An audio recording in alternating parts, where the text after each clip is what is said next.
জিবরিল আমিন আল্লাহর হুকুম তামিল করে জান্নাত থেকে একটি রকেট নিয়ে আসলেন মক্কার কাবা শরীফের ছাতলে। তবে এই রকেটটা এনে দাঁড় করিয়েছিলেন আমাদের পূর্ব দিকে। জোরে বলুন একটু সুবহানাল্লাহ। এই বোরাক নামের রকেটটি, যার গায়ের রং ছিল সাদা, পা ছিল চারখানা, পিঠে আবার দুখানা ডানা লাগানো ছিল।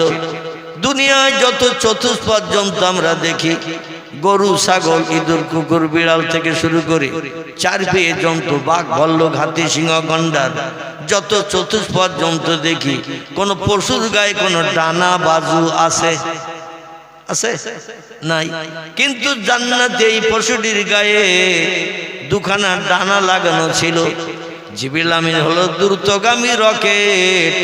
একবার চোখ বন্ধ করে আলগা করলে তারা নজর ভর দেখতে পাওয়া যেত না, এত দ্রুতগামী রকেট। কিন্তু জিবরিল ওই জান্নাতি পশুর সঙ্গে পাল্লা দিয়ে যেতে পারেনি, বরং পিছনে পড়ে যেতেন সব সময়। জোরে বলুন একটু সুবহানাল্লাহ। এত দ্রুতগামী রকেট, যার আরবি নাম হলো বোরাক। একে নিয়ে কাবা শরীফের দরজার সামনে হাতিমের কাছে তাকে দাঁড় করিয়ে রাখলেন।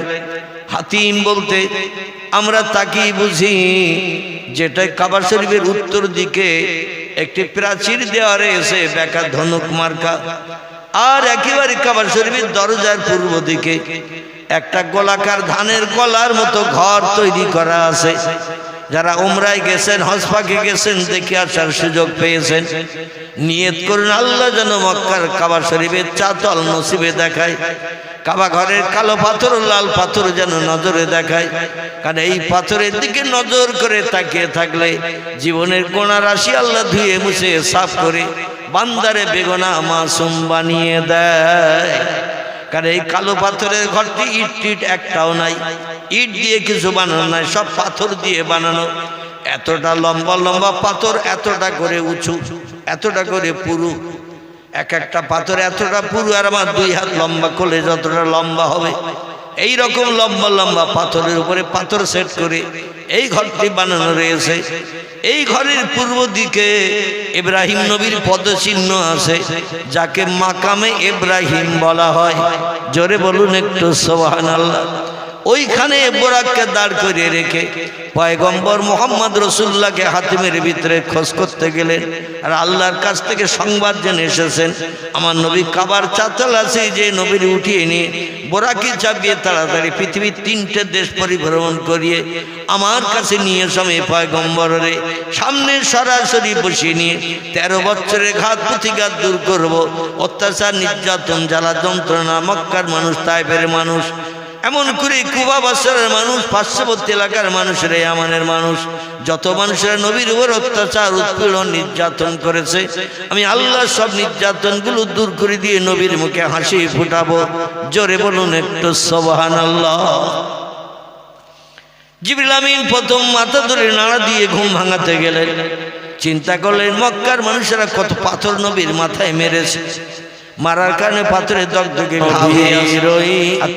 মোহাব্বতে দরুদ মুমিন পড়ো, আল্লাহুম্মা সাল্লি আলা সাইয়্যিদিনা মাওলানা মুহাম্মদ ওয়া আলা আলি সাইয়্যিদিনা মাওলানা মুহাম্মদ।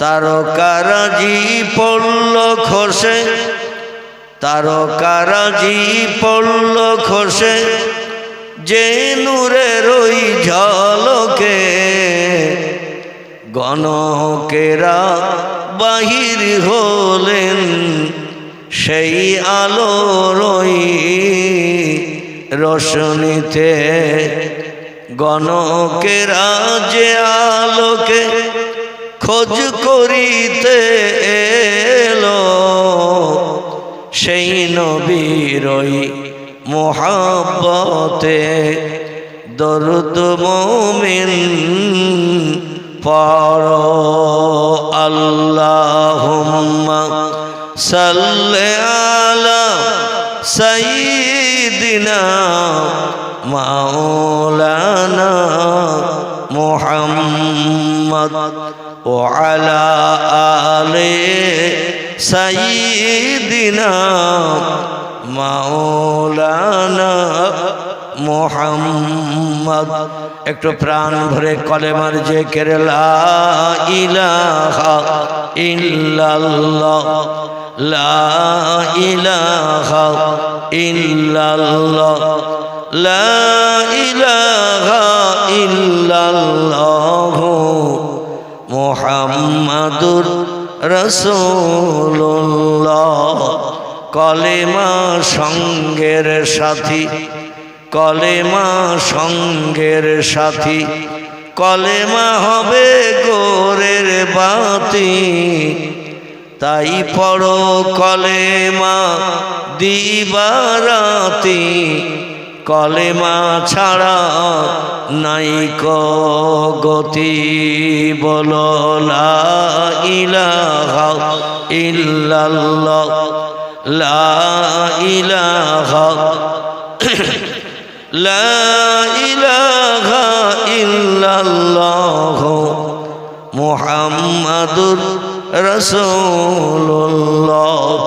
নবীও বকর গারে সুরে, নবীও বকর গারে সুরে, সেই নামের ওই জিকির করে।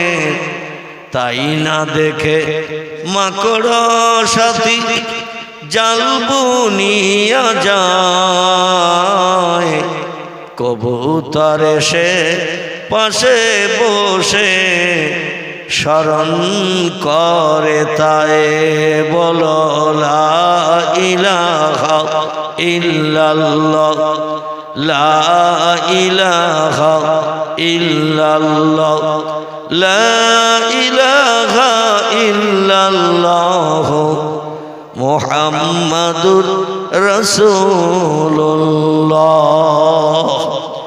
সকলে গলা ছেড়ে প্রাণ খুলে উচ্চ রবে বলুন সাল্লাল্লাহু আলাইহি ওয়াসাল্লাম।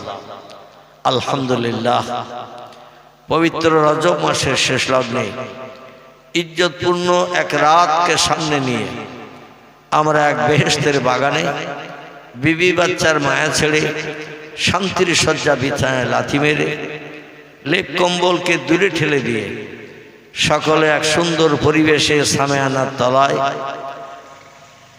আসতে পেরেছি এবং আল্লাহ আসার এবং বসার সুযোগ দান করেছেন। এজন্য মাবুদের দরবারে আমরা একটু কৃতজ্ঞতা শুকরিয়া জ্ঞাপন করি। সকলে বলি আলহামদুলিল্লাহ। আমরা এই যে কতজন মানুষ এই মজলিসের ভিতরে আসতে পেরেছি এবং বসতে পেরেছি, আমরা শয়তানকে খুশি করেছি না আল্লাহকে খুশি করেছি? কাকে খুশি করেছি? শয়তানকে খুশি করেছে তারা যারা কম্বলের ভিতরে মাথা মুড়ি দিয়ে রয়েছে, যারা বেয়াদবি যেন নেবেন না। ঘরের পাশে কোরআনী মজলিস হওয়া সত্ত্বেও যারা কম্বল ছাড়তে পারেনি, ঘরের দরজা জানলা খুলে বাইরে বার হতে পারেনি, শয়তান এদের ক্যাপচার করেছে না ওরা শয়তানের ক্যাপচার করেছে? এর কথা বলতে হবে। শয়তান ওদের ক্যাপচার করেছে। কারণ ভালো মজলিসে আসলে দরুদ শরীফ পড়তে হবে, কলেমা শরীফ পড়তে হবে, সুবহানাল্লাহ বলতে হবে, আলহামদুলিল্লাহ বলতে হবে, আল্লাহু আকবারও মাঝে মাঝে বলতে হয় না? হয় না? কি এগুলো বলতে হয় না? হয় না মজলিসে আসলে? আচ্ছা, ঘরে যদি বসে থাকেন, খাটের উপরে থাকেন, তক্তপোষে থাকেন, চার দোকানে থাকেন, বন্ধু বান্ধব নিয়ে যদি গল্পগুজব করেন, মৌলবীর কথায় কান দেয় কটা লোক। এই মজলিস ছাড়া, এই মজলিসে বসা ছাড়া মৌলবীর কথায় কান দেয় কটা লোক? চার দোকানে বসে এক জায়গায় 2-5 জন বসে গল্পগুজব করতে, মোবাইল দেখতে, কম্বলের ভিতরে থাকতে, বিবি বাচ্চার সঙ্গে গল্প করতে সুবহানাল্লাহ বলে কেউ? একটু হ্যাঁ হু করে না? আলহামদুলিল্লাহ বলে কেউ? আল্লাহু আকবার বলে কেউ? দরুদ শরীফ পড়ে কেউ? কানে শুনতে পায় কিন্তু ওরা পড়ে না। ঠিক বললাম না ভুল বললাম? যারা আল্লাহওয়ালা আল্লাহ প্রেমিক খোদা ভক্ত তারা কিন্তু এই মাইকের আওয়াজ শুনলে যত কষ্ট হোক হাসরের মাঝখানের কষ্টের দিকে দৃষ্টি নিক্ষেপ করে এই মজলিসে তারা আসবে না আসবে না, তারা এই মজলিসে আসবে। কারণ ইয়াউমা ইয়াফিরুল মারউ মিন আখিহি ওয়া উম্মিহি ওয়া আবিহি ওয়া সাহিবাতিহি ওয়া বানিহি আল আখির। আল্লাহ কোরআনে তত্ত্ব কোট করে দিয়েছেন, যেদিন পশ্চিম দিক থেকে সূর্যোদয় হবে পূর্ব দিকে অস্তমিত হতে যাবে, সেদিন ইসরাফিল আলাইহিস সালামকে দিয়ে আল্লাহ নুফিখা ফিস সূরে ফাইজা হুম মিনাল আজদাস ইলা রাব্বিহিম ইয়ানসিলুন। আল্লাহ সেদিন দুনিয়া প্রলয় করার জন্য ইসরাফিলকে দিয়ে সিংহায় ফুৎকার করাবে।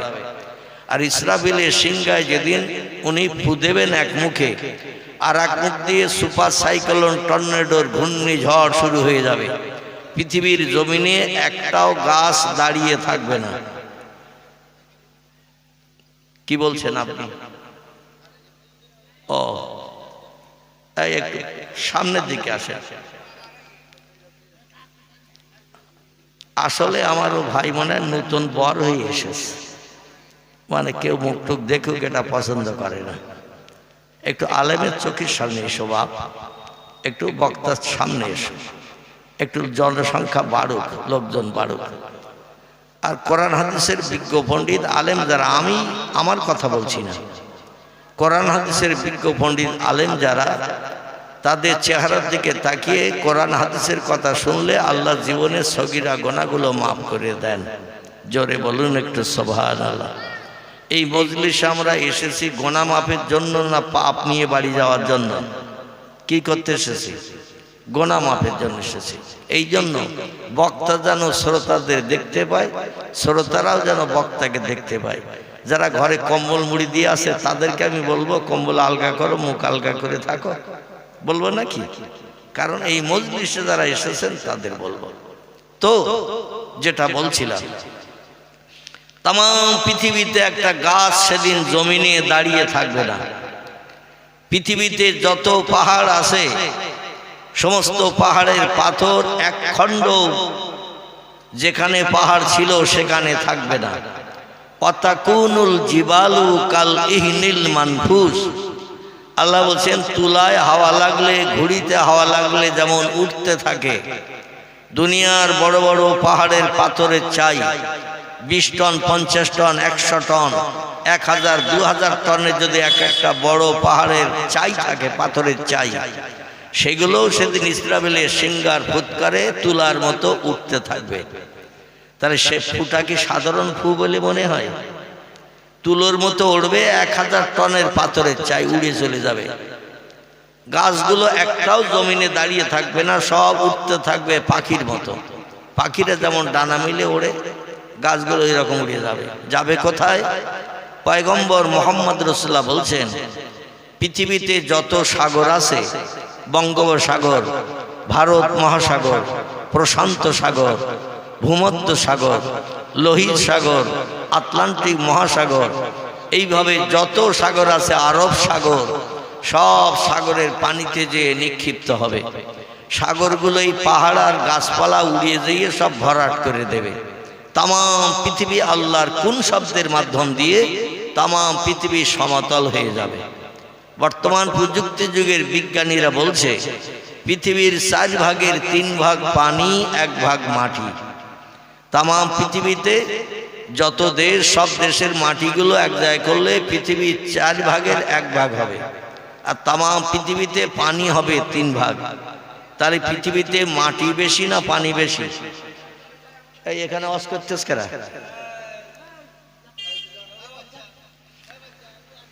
তাম পৃথিবীতে পানি বেশি, মাটি কম। আর এই পানি জায়গাগুলো ভরাট করে এই জন্য আল্লাহ দেবেন, পৃথিবীতে যত দেশ, সব দেশে মানুষ বাস করে না? করে না? একটু কথা বলবেন। মানুষ বাস করে। আর যে দেশে মানুষ বাস করে সে দেশে মারা গেলে অন্য দেশে নিয়ে কবর দেয় তো নাকি? সেই দেশেই কবর দেয় না অন্য দেশে নিয়ে যায়? যে দেশের মানুষ সেই দেশেই কবরস্থ হয়। আর প্রত্যেকটি দেশ থেকে আল্লাহ যখন বলবেন কোন, এ বান্দারা জীবিত হও আর তোমরা হাসরের মাঠে হাজির হও। সেদিন সব দেশের কবর থেকে মানুষ জিন্দা হয়ে ঠেলে উঠবে আর দৌড়াবে সবাই ওই হাসরের মাঠ। হাসরের মাঠটা কোন জায়গা? নাসাই শরীফের হাদিসে, তিরমিজি, আবু দাউদ শরীফের হাদিসে পয়গম্বর জানাচ্ছেন, সিরিয়া বলে একটি দেশ আছে পৃথিবীতে। এই সিরিয়া দেশের একটি শহর, শহরটির নাম হলো প্যালেস্টাইন। খুব ভালো করে কথাগুলো শুনবেন। সিরিয়া দেশের একটি জায়গা, শহর, শহরের নাম হলো প্যালেস্টাইন। এই প্যালেস্টাইনে একটি পুরানো ইবাদতের ঘর আছে, পুরানো মসজিদ আছে, যে মসজিদটির নাম আমরা কম বেশি সকলে জানি বা শুনেছি। মসজিদটির নাম হলো বাইতুল মুকাদ্দাস। কি নাম বললাম? বাইতুল মুকাদ্দাস। যে মসজিদে বর্তমান 1,75,000 মানুষ একসঙ্গে জামাতে নামাজ পড়তে পারে। মসজিদটা আমাদের খিদিরপুরে মসজিদের থেকে ছোট তো নাকি? 1,75,000 মানুষ একসঙ্গে জামাতে নামাজ পড়তে পারে। এই রকম এরিয়া করে মসজিদটা বানানো আছে।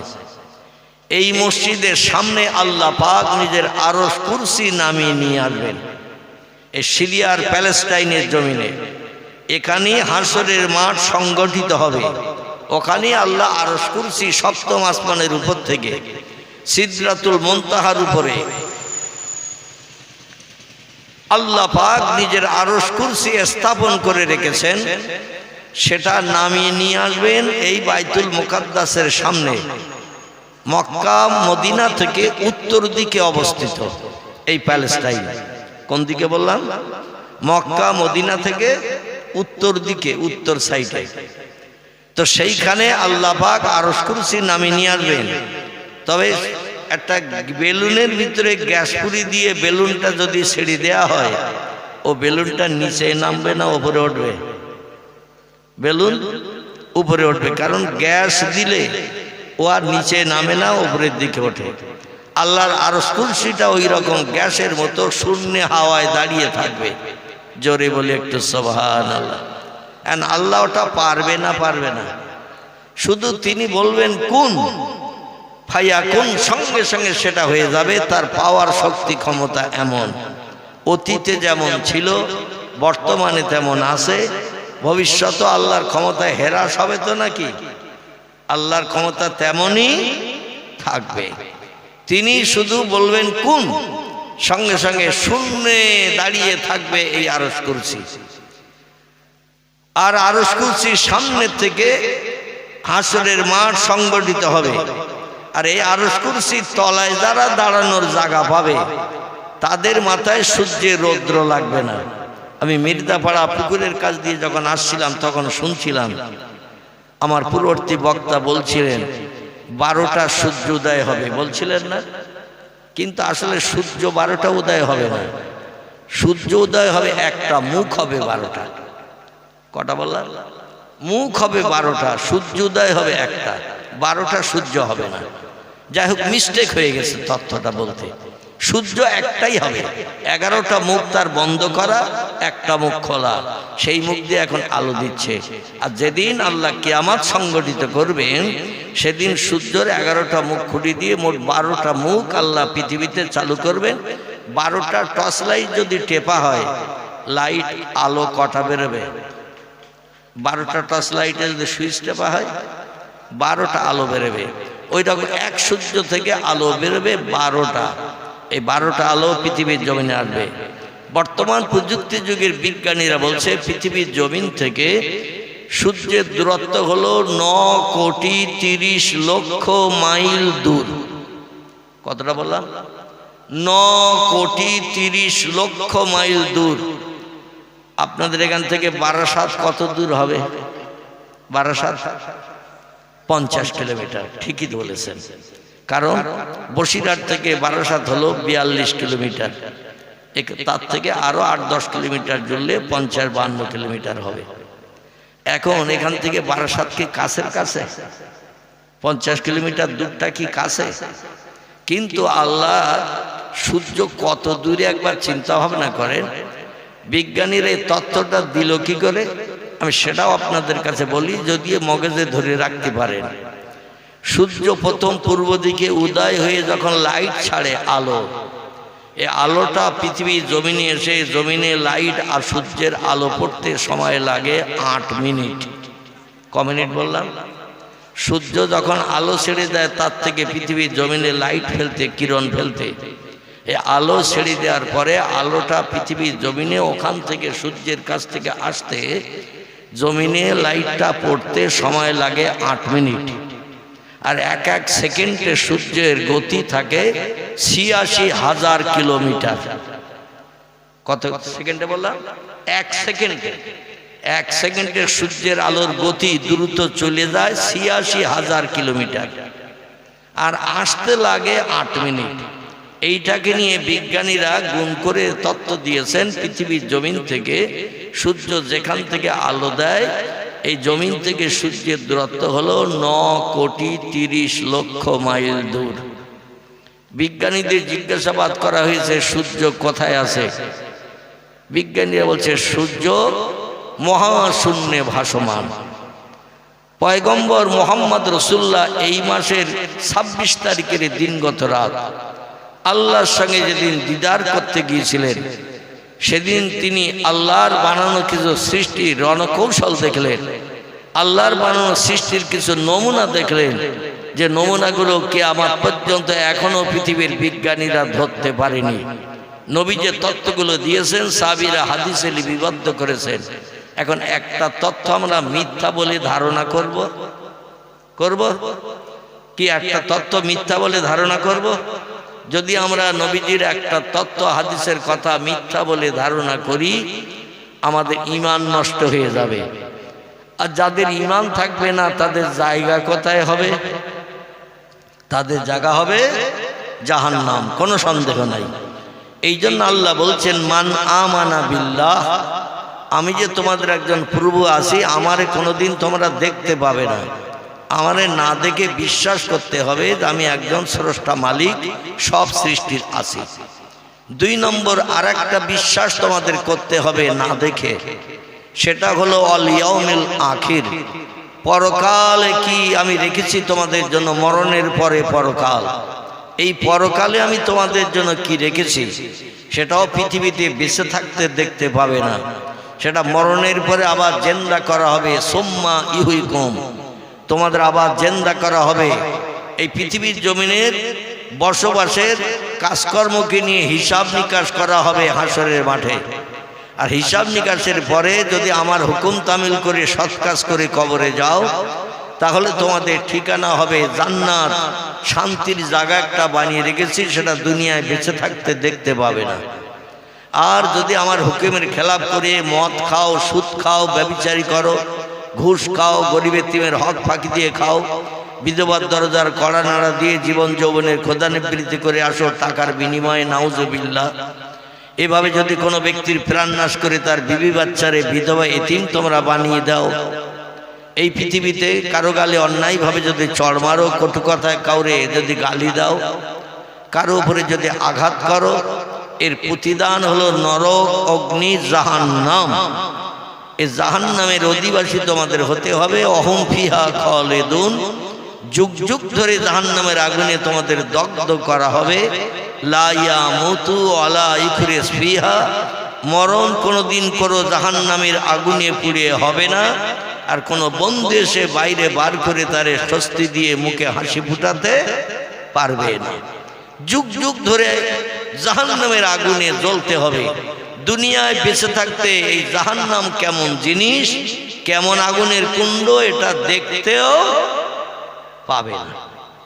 জাহান্নামের আগুন কেমন কেমন জ্বালা যন্ত্রণা পুড়ালে হবে, দুনিয়ায় বেঁচে থাকতে ওটা দেখতে পাবে না। জান্নাত কেমন শান্তির জায়গা, 70টা যুবতী হুরগেলেমান মেয়েরা তোমারে সেবা যত্ন করবে, পরিষেবা দেবে, যেটা চাইবে সেটা দেবে, প্রয়োজনে মাথায় তেল মালিশ করবে, গা টিপে দেবে, সব কিছু করবে, যা বলবে শুনবে। একটা নয়, স্ত্রী হবে পুরুষের 70টা। কটা? 70টা স্ত্রী হবে 18 বছরের যুবতী মেয়ে। কোরআনের সূরা রহমানে আল্লাহ পাক এই হুর গিলেমানদের সম্পর্কে অনেক তথ্য কোট করেছেন। যাই হোক, এই জান্নাত আমরা দুনিয়ায় বেঁচে থাকতে দেখতে পাবো না, জাহান্নামও দেখতে পাবো না। না দেখে বিশ্বাস করতে হবে দুটি জিনিস। একটা হলো তামাম সৃষ্টির স্রষ্টা যিনি, নাম তার আল্লাহ সুবহানাহু তাআলা, তাকে আমরা দেখতে পাবো না। জাহান্নাম আর জান্নাত আমরা দেখতে পাবো না। এই দুটি জিনিস না দেখা সত্ত্বেও বিশ্বাস করতে হবে। এর আরবি নাম হলো ঈমান, বাংলা নাম হলো বিশ্বাস। আর জাহান্নামের আগুন থেকে নিষ্কৃতির জন্য, স্বস্তি পাওয়ার জন্য যদি জাহান্নামের ভয়ে তোমরা কোনো সৎ কাজ করো, আমি আল্লাহ আমার হুকুম তামিল করো, আমার হুকুমের যদি মর্যাদা তোমরা দাও, তাহলে ও আমিলা সালেহা, একটু ভালো ভালো কাজ, সৎ কাজ, ভালো ভালো কাজ করো। ভালো কাজ কি? মুয়াজ্জিন আযান দিলে সেই ওয়াক্তের নামাজ পড়তে হবে। রমজান মাস আসলে 1 মাস দাঁতে দড়ি দিয়ে না খেয়ে পিপাসায় কাতর হয়ে সন্ধ্যার মাগরিবের আযান পর্যন্ত অনাহারা থাকতে হবে। আল্লাহ সারা জীবনে একটাবার যদি সোনার মক্কা মদিনা দেখার মতো টাকা জোগাড় করে দেয়, আপনাকে হজ পাক করতে হবে। এটা হলো আল্লাহর ফরজ হুকুম। এটা প্রত্যেকটি ইমানদার মুমিন মুসলমানদের আদায় করতে হবে, না করলে অপরাধী সাব্যস্ত হতে হবে। নবী বলছেন হজে যাওয়ার মতো টাকা জোগাড় হলো, কিন্তু সেই লোকটার হজে যাওয়ার মতো টাকা জোগাড় হওয়ার পরে জমি কিনে একটু জমি বাড়ালো, দোকান করে দোকান বাড়ালো, ব্যবসা বাড়ালো, বলল পরের বছর যাব, তারপরের বছর যাব, কিন্তু দেখা গেল পরে আর টাকা জোগাড় হলো না। আল্লাহ নবী বলছেন ফালাইসা মিন্নি মিন ইয়াউমিল কিয়ামাত, হাসরের মাঠে ওই লোকটার সঙ্গে আমার কোনো সম্পর্ক থাকবে না, সে আমার কেউ না, আমি তার কেউ না। এমনকি পয়গম্বর আরো তথ্য দিয়েছেন, মরণের পরে কবরে তার চেহারাটা শুকর মার্কা হবে। জোরে বলুন একটু নাউজুবিল্লাহ, একটু জোরে বলেন নাউজুবিল্লাহ। তবে যারা গরিব মানুষ, এদের জন্য যাকাত দিতে হবে না, হজ করতে হবে না। শরীয়তের 5টা স্তম্ভের ভিতরে 3টি তাদের পালন করতে হবে। একটা হলো আল্লাহর না দেখে স্রষ্টা বলে মানতে হবে, পয়গম্বর মুহাম্মদ রাসূলুল্লাহর নেতৃত্ব জীবনে বিশ্বাস করে নিতে হবে। তার মতো ভালো নেতা, ভালো মানুষ পৃথিবীতে আর কেউ বলেন নাই। এইটা আমি একটু শুনতে চাচ্ছিলাম, এই নাই শব্দটা আপনারা বললে নবীজির উপরে ঈমান আনা হলো। খোদার কসম, হাসরের মাঠে নবী আপনারে ফেলে জান্নাতে যাবে না। জোরে বলুন একটু সুবহানাল্লাহ। এই জন্য নাই শব্দটা বলা যাবে না, যাবে না।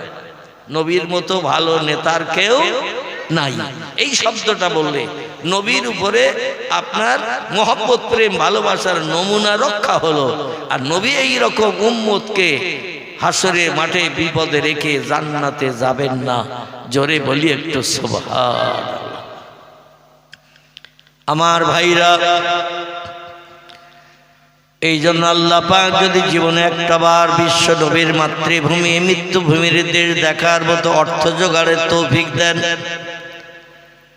জায়গা জমির মোহমায়ায় পড়ে যে টাকাগুলো খরচ করা শরীয়তে কিন্তু বৈধ নয়, কারণ পরবর্তীতে আপনার টাকা জোগাড় নাও হতে পারে।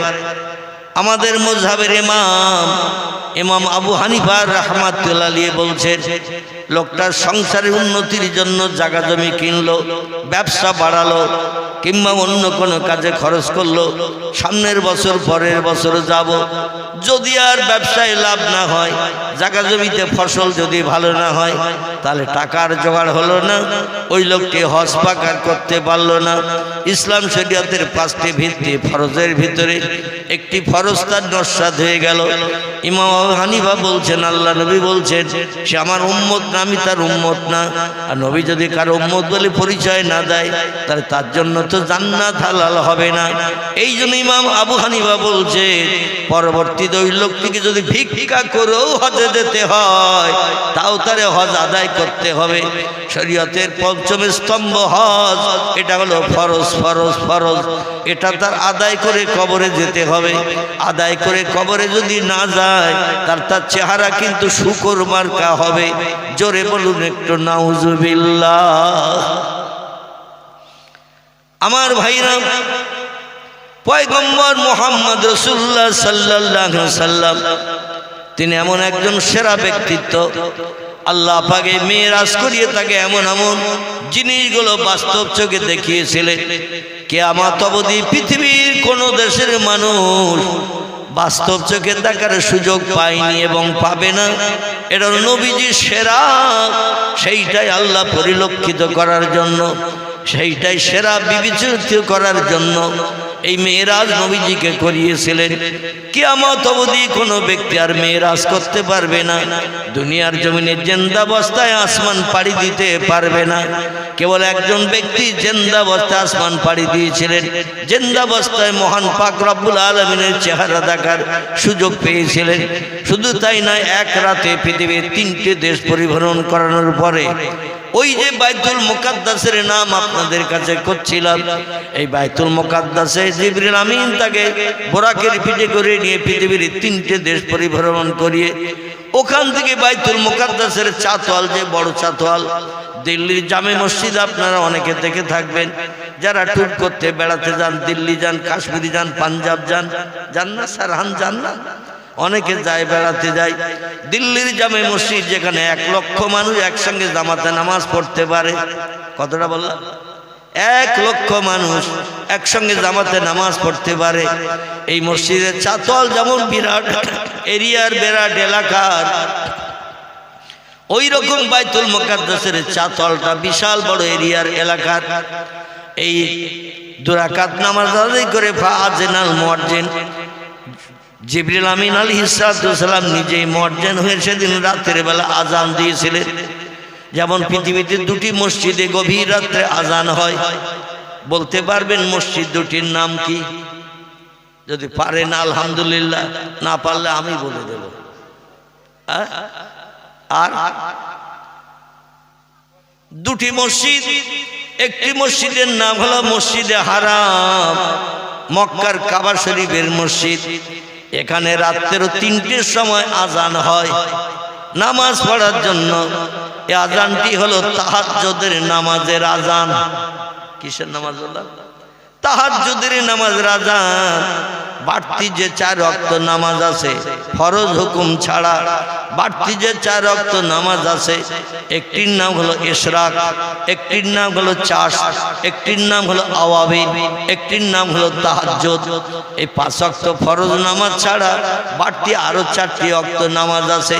এই 4টি ওয়াক্তের ভিতরে সবথেকে উত্তম দামি মর্যাদাবান নামাজের ওয়াক্ত যেটি, সেটি হলো রাত্র 2য় প্রহরের পর থেকে নিয়ে রাত দুপুরের পর থেকে নিয়ে ফজরের আজানের আগ পর্যন্ত।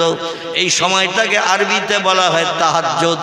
ওমিনাল লাইলি ফাতাহাজ্জাদ বিহি নাফিলাতাল লাক আসা আইয়াবআসাকা রাব্বুকা মাকামাম মাহমুদা। জোরে বলুন একটু আল্লাহু আকবার। আল্লাহ পাক কোরআনের 15 পারা সূরা বনী ইসরাইলের ভিতরে এই তাহাজ্জুদ নামাজের কথা উল্লেখ করে দিয়েছেন। যারা তাহাজ্জুদের নামাজ আদায় করে, বিবি বাচ্চার মায়া ছাড়ে, শান্তির সোজা বিছানায় লাথি মারে, ঘুমকে হারাম করে রাত জেগে জেগে যারা তাহাজ্জুদের নামাজ পড়ে, আল্লাহর অতি তাড়াতাড়ি তারা আপন বানানোর সুযোগ পেয়ে যায়। আরো একটু জোরে বলুন সুবহানাল্লাহ। কোনো ব্যক্তি যদি আল্লাহরে আপন বানাতে চায়, আল্লাহর কাছের ব্যক্তি বানাতে চায়, আল্লাহর অতি আপন যদি কেউ হতে চায়, তাকে একটু রাত জেগে জেগে ঘুমকে হারাম করে বিবি বাচ্চার মায়া ছেড়ে বিছান সজ্জায় লাথি মেরে জায়নামাজের পাটিতে দাঁড়াতে হবে। যারা দৈনন্দিন রাতের গভীরে ঘুম হারাম করে এই তাহাজ্জুদের নামাজ আদায় করে, আল্লাহ অতি তাড়াতাড়ি তাদের আপন হয়ে যায়। ওই বান্দার বিপদে মুসিবতে, দুঃখে, দুর্দশায়, অভাবে, সমস্যায়, রোগে শোকে সাহায্যের জন্য আর কারো কাছে হাত পাতার দরকার হয় না। আল্লাহ তার জন্য যথেষ্ট। জোরে বলুন একটু সুবহানাল্লাহ। আমার ভাইরা, এই তাহাজ্জুদের নামাজ রাতের গভীরে পড়লে আল্লাহ বড় খুশি হয়ে যান। পয়গম্বর মুহাম্মদ রাসূলুল্লাহ সাল্লাল্লাহু আলাইহি সাল্লাম এই গভীর রাত্রে মক্কার কাবার চাতলের হাতিমের ভিতরে যখন তিনি শুয়েছিলেন, গতকাল আলোচনা করতে করতে ওইখান থেকে আমি রেখে দিয়েছিলাম, দিয়ে আবার ও পাড়ার ওই মক্তবের জন্য একটু কালেকশন করে জলসা শেষ করলাম 3.5 ঘন্টা ওয়াজ করে। ক ঘন্টা বললাম? 3.5 ঘন্টা কালকে বক্তৃতা করেছে। যাই হোক, একজন বক্তার দাওয়াত ছিল, আমার পরে তিনি আসেননি, সে হেপা আমারে ঠেলে দিতে হয়েছে। আবার শেষে একটু কালেকশন করতে হয়েছে, 60 কেজির মতো গোশ তুলতে হয়েছে, টাকা প্রতিশ্রুতি বিভিন্ন। যাই হোক, তুলে দোয়া করে বাড়ি গিয়েছিলাম। কাল মোটর সাইকেলে 4 চাকা গাড়ি আনতে পারিনি, গাড়ি বাড়ি ছিল না। তো আমি বক্তৃতা করতে করতে নবীজির মেরাজ সম্পর্কে, ওই মক্কার কাবা চাতালের হাতিমের কথা বলছিলাম। যারা কালকে ছিলেন তারা ওই পর্যন্ত শুনেছিলেন, পরে আর শুনতে পারেননি। আসুন আমি ওইখান থেকে নিয়ে যাব। পয়গম্বর মোহাম্মদ রসুল্লাহ যে সেরা, তিনি যে সমস্তগুলো বাস্তব চোখে বেঁচে থাকতে দেখার সুযোগ পেয়েছেন, কিয়ামত পর্যন্ত কোনো বিজ্ঞান, কোনো দর্শন, কোনো ইঞ্জিনিয়ার, কোনো ডাক্তার, কোনো মাস্টার, কোনো ভূতত্ত্ববিদ, কোনো ঐতিহাসিক, কোনো সাহিত্যিক, কোনো ভৌগোলিক, কোনো আলেম, কোনো হাফেজ, কোনো কারি, কোনো মুফতি, কোনো মসজিদের ইমাম, কোনো মুয়াজ্জিন, কোনো মুক্তাদি কিয়ামত পর্যন্ত এগুলো দেখার সুযোগ পায়নি এবং ভবিষ্যতে পাবে না। জোরে বলুন সুবহানাল্লাহ। নবী কি কি দেখলেন? আসুন এবার আপনাদের নিয়ে চলে যাই। একটু মহব্বতে, উচ্চ রবে, প্রাণ খুলে। কিছু মানুষের আনাগোনা হয়েছে, আলহামদুলিল্লাহ, বক্তৃতা কথা করার মতো পরিবেশ তৈরি হয়েছে। তো আমি যখন স্টেজে বসেছিলাম আমার ভালো লাগছিল না ওয়াজ করার মতো, কারণ একেবারে 2-5 জন লোক আর 3-4টে বাচ্চা বসে থাকলে ওয়াজ করা যায় নাকি? ওয়াজ করা যায় না। মোটামুটি যা এসে বসেছেন আলহামদুলিল্লাহ। কিছু কথা আলোচনা রাখবো, আপনি একটু ধীর স্থিরভাবে শুনবেন, প্রাণ ভরে উচ্চ রবে সেই নবীর মহব্বতে একটু দরুদ শরীফ পড়ে নেই। আল্লাহুম্মা সাল্লি আলা সাইয়্যিদিনা মাওলানা মুহাম্মদ وعلى آل سيدنا مولانا। জিবরিল আমিন আল্লাহর হুকুম তামিল করে জান্নাত থেকে একটি রকেট নিয়ে আসলেন মক্কার কাবা শরীফের চাতালে। তবে এই রকেটটা এনে দাঁড় করিয়েছিলেন আমাদের পূর্ব দিকে। জোরে বলুন একটু সুবহানাল্লাহ। এই বোরাক নামের রকেটটি, যার গায়ের রং ছিল সাদা, পা ছিল 4খানা, পিঠে আবার 2খানা ডানা লাগানো ছিল। দুনিয়ায় যত চতুষ্পদ জন্তু আমরা দেখি, গরু, ছাগল, ইঁদুর, কুকুর, বিড়াল থেকে শুরু করে 4 পেয়ে জন্তু, বাঘ, ভল্লুক, হাতি, সিংহ, গন্ডার, যত চতুষ্পদ জন্তু দেখি, কোন পশুর গায়ে কোনো ডানা বাজু আছে? আছে? নাই। কিন্তু জান্নাতে এই পশুটির গায়ে 2খানা ডানা লাগানো ছিল। জিবরিল আমিন হলো দ্রুতগামী রকেট। একবার চোখ বন্ধ করে আলগা করলে তারা নজর ভর দেখতে পাওয়া যেত না, এত দ্রুতগামী রকেট। কিন্তু জিবরিল ওই জান্নাতি পশুর সঙ্গে পাল্লা দিয়ে যেতে পারেনি, বরং পিছনে পড়ে যেতেন সব সময়। জোরে বলুন একটু সুবহানাল্লাহ। এত দ্রুতগামী রকেট, যার আরবি নাম হলো বোরাক। একে নিয়ে কাবা শরীফের দরজার সামনে হাতিমের কাছে তাকে দাঁড় করিয়ে রাখলেন। হাতিম বলতে আমরা তাকেই বুঝি যেটা কাবা শরীফের উত্তর দিকে একটি প্রাচীর দেওয়া রয়েছে বেকা ধনুক মার্কা, আর একেবারে কাবা শরীফের দরজার পূর্ব দিকে একটা গোলাকার ধানের গলার মতো ঘর তৈরি করা আছে। যারা উমরায় গেছেন, হজ পাকে গেছেন, দেখে আসার সুযোগ পেয়েছেন, নিয়ত করুন আল্লাহ যেন মক্কার কাবা শরীফের চাতাল নসিবে দেখায়। কাবা ঘরের কালো পাথর, লাল পাথর যেন নজরে দেখায়। কারণ এই পাথরের দিকে নজর করে তাকিয়ে থাকলে জীবনের গোনা রাশি আল্লাহ ধুয়ে মুছে সাফ করে বান্দারে বেগুনা মাসুম বানিয়ে দেয়। কারণ এই কালো পাথরের ঘরটি ইট টিট একটাও নাই, ইট দিয়ে কিছু বানানো নাই, সব পাথর দিয়ে বানানো। এতটা লম্বা লম্বা পাথর, এতটা করে উঁচু, এতটা করে পুরু। এক একটা পাথর এতটা পুরু, আর আমার 2 হাত লম্বা করলে যতটা লম্বা হবে। এই রকম লম্বা লম্বা পাথরের উপরে পাথর সেট করে এই ঘরটি বানানো রয়েছে। এই ঘরের পূর্ব দিকে ইব্রাহিম নবীর পদচিহ্ন আছে, যাকে মাকামে ইব্রাহিম বলা হয়। জোরে বলুন একটু সুবহানাল্লাহ। ওইখানে বোরাককে দাঁড় করিয়ে রেখে পয়গম্বর মোহাম্মদ রসুল্লাহকে হাতিমের ভিতরে খোঁজ করতে গেলেন। আর আল্লাহর কাছ থেকে সংবাদ জেনে এসেছেন, আমার নবী কাবার চাতাল আছে, যে নবীর উঠিয়ে নিয়ে বোরাকে চাপিয়ে তাড়াতাড়ি পৃথিবীর 3টে দেশ পরিভ্রমণ করিয়ে আমার কাছে নিয়ে সময় পয়গম্বরের সামনে সরাসরি বসিয়ে নিয়ে 13 বছরের ঘাত প্রতিঘাত দূর করব, অত্যাচার নির্যাতন জ্বালা যন্ত্রণা মক্কার মানুষ, তায়েফের মানুষ, এমন করে কুবা বাসারের মানুষ, পার্শ্ববর্তী এলাকার মানুষেরা, ইয়ামানের মানুষ, যত মানুষেরা নবীর উপর অত্যাচার উৎপীড়ন নির্যাতন করেছে, আমি আল্লাহ সব নির্যাতনগুলো দূর করে দিয়ে নবীর মুখে হাসি ফুটাবো। জোরে বলুন একটু সুবহানাল্লাহ। জিবরিল আমিন প্রথম মাথা ধরে নাড়া দিয়ে ঘুম ভাঙাতে গেলেন।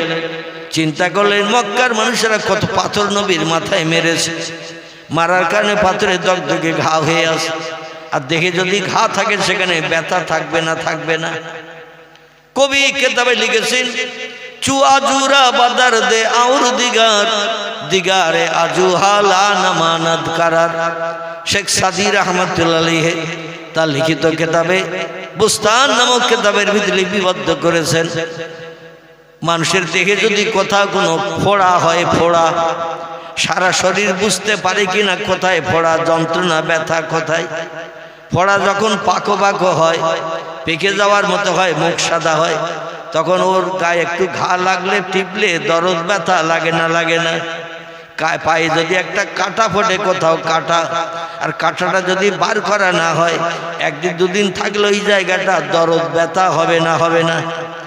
জিবরিল চিন্তা করলেন পয়গম্বরের মাথায় যদি কাটা ঘা থাকে তাহলে দরদ ব্যথা হয়ে রয়েছে, ঘা এখনো সারেনি।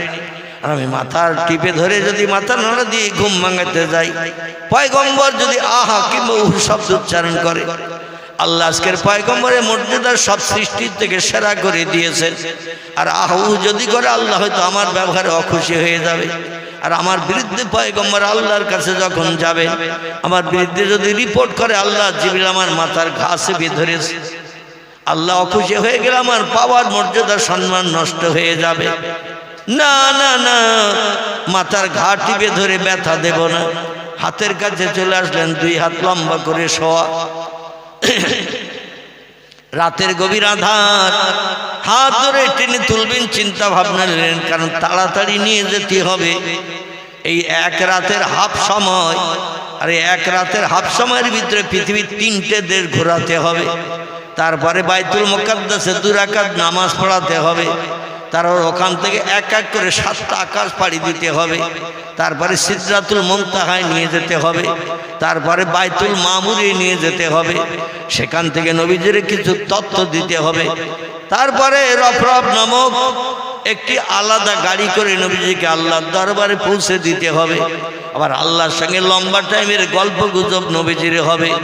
গল্প শেষ করে আবার ফিরে আসবেন যখন নবীজি এমন করে মুসা নবীর সঙ্গে সাক্ষাৎ করে নিচে, আল্লাহ পাক আমাকে হুকুম করেছেন নবীজিকে জান্নাত দেখাতে হবে, নবীজিকে জান্নাতের সুখ শান্তি দেখাতে হবে, জান্নাতের আযাব কষ্ট দেখাতে হবে। তারপরে আবার আসমানের উপর থেকে নবীজিকে রাত শেষ হওয়ার আগে মক্কা নগরীতে ফিরিয়ে দিতে হবে। আচ্ছা, এইরকম দায়িত্ব যদি আমাদের কারো কাঁধে চাপানো হয়, চিন্তায় 3 দিন ঘুম হবে নাকি? এতগুলো দায়িত্ব 1 রাতের হাফের ভিতরে আমাকে পালন করতে হবে। আর ইয়াফআলুনা মা ইউমারুন, আল্লাহ বলছেন আমি যখন যেটা বলি ফেরেশতারা যদি আমার হুকুমের খেলাপ করে, আমার লানাত অভিসম্পদ তাদের উপরে নিক্ষিপ্ত হয়, পাওয়ার মর্যাদা শেষ করে নেওয়া হয়, তাদের আমি আল্লাহ পাক চির জাহান্নামী বানাই। জোরে বলি একটু নাউজুবিল্লাহ। এই জন্য ফেরেশতারা সবসময় আল্লাহর হুকুমকে বাস্তবে রূপদানের জন্য সচেষ্ট থাকে। সব সময় আল্লাহর হুকুমকে বাস্তবে রূপদান করে আল্লাহরে খুশি করার জন্য তারা সব সময় ব্যস্ত থাকে। আমার ভাইরা হাতের কাছে আসলেন, হাত ধরে টেনে তুলবেন। ওই কাবা শরীফের চাতাল হাতিমের ভিতর থেকে চিন্তা করলেন হাতে কোথায় পাথরের ঘা আছে তা তো জানি না। আর এই পাথরের ঘায়ে যদি আমি টিপে ধরে হাত ধরে টানি, নবী যদি উহু শব্দ উচ্চারণ করে, আহা বলে চিল্লিয়ে ওঠে, আর আমার বিরুদ্ধে আল্লাহর কাছে যে রিপোর্ট করে দেয়, তাহলে আমার মর্যাদার সম্মান শেষ হয়ে যাবে। তা করব না। কি করে নবীজির ঘুম ভাঙায়? তফসিরকাররা তফসিরের ভিতরে লিখেছেন, কোনো মানুষ যদি কাল ঘুমে ঘুমিয়ে থাকে, অসুস্থ ব্যক্তি, দুর্বল ব্যক্তি, রোগগ্রস্ত ব্যক্তি, দেখবেন এমনি এদের ঘুম হয় না, আবার যখন একটু ঘুমিয়ে পড়ে দেখবেন একটু কাল ঘুমে ঘুমায়। যদি কোনো ব্যক্তি কাল ঘুমে ঘুমিয়ে যায়, এদের ঘুম ভাঙানোর জন্য দুটি প্রসেস অবলম্বন করা যায়। এটা তফসিরের কেতাবে লেখকেরা লিখেছেন। তাতে তার কষ্ট হবে না বটে, তবে ঘুমটা তাড়াতাড়ি ভেঙে যাবে এই প্রসেস দুটি অবলম্বন করলে। একটি প্রসেস হলো, কোনো ব্যক্তি যদি ঘুমিয়ে থাকে আর তার টোটাল দেহের কোনো জায়গায় যদি একটু গরম লাগিয়ে দেন, গরম একটু আগুন যদি সইয়ে দেন, ও লোকটা সঙ্গে সঙ্গে ধড়ফড় করে ঠেলে উঠবে না, উঠবে না। মরা মানুষ শ্মশানের চিতায় পোড়ালে তাই আগুন দিলে ঠেলে ওঠে, আর জিন্দা মানুষের গায়ে আগুন দিলেও কি চুপ করে শুয়ে থাকবে? কি থাকবে? মরা মানুষের গায়ে আগুন দিলে শ্মশানের চিতায় সেও পর্যন্ত ঠেলে ওঠে, আর জিন্দা মানুষের গায়ে আগুন দিলে অবশ্যই তো ঠেলে উঠবে। বাপরে গেছি বলে চিল্লিয়ে উঠবে না, উঠবে না। জিবরিল চিন্তা করলেন, আগুন দিয়ে মুহাম্মদ রাসূলুল্লাহর ঘুম ভাঙাবো না, কারণ আল্লাহ আগুন নবীজির জন্য হারাম বানিয়েছেন, আর আমি সে আগুন দিয়ে নবীর ঘুম ভাঙাবো, ওটা হবে না।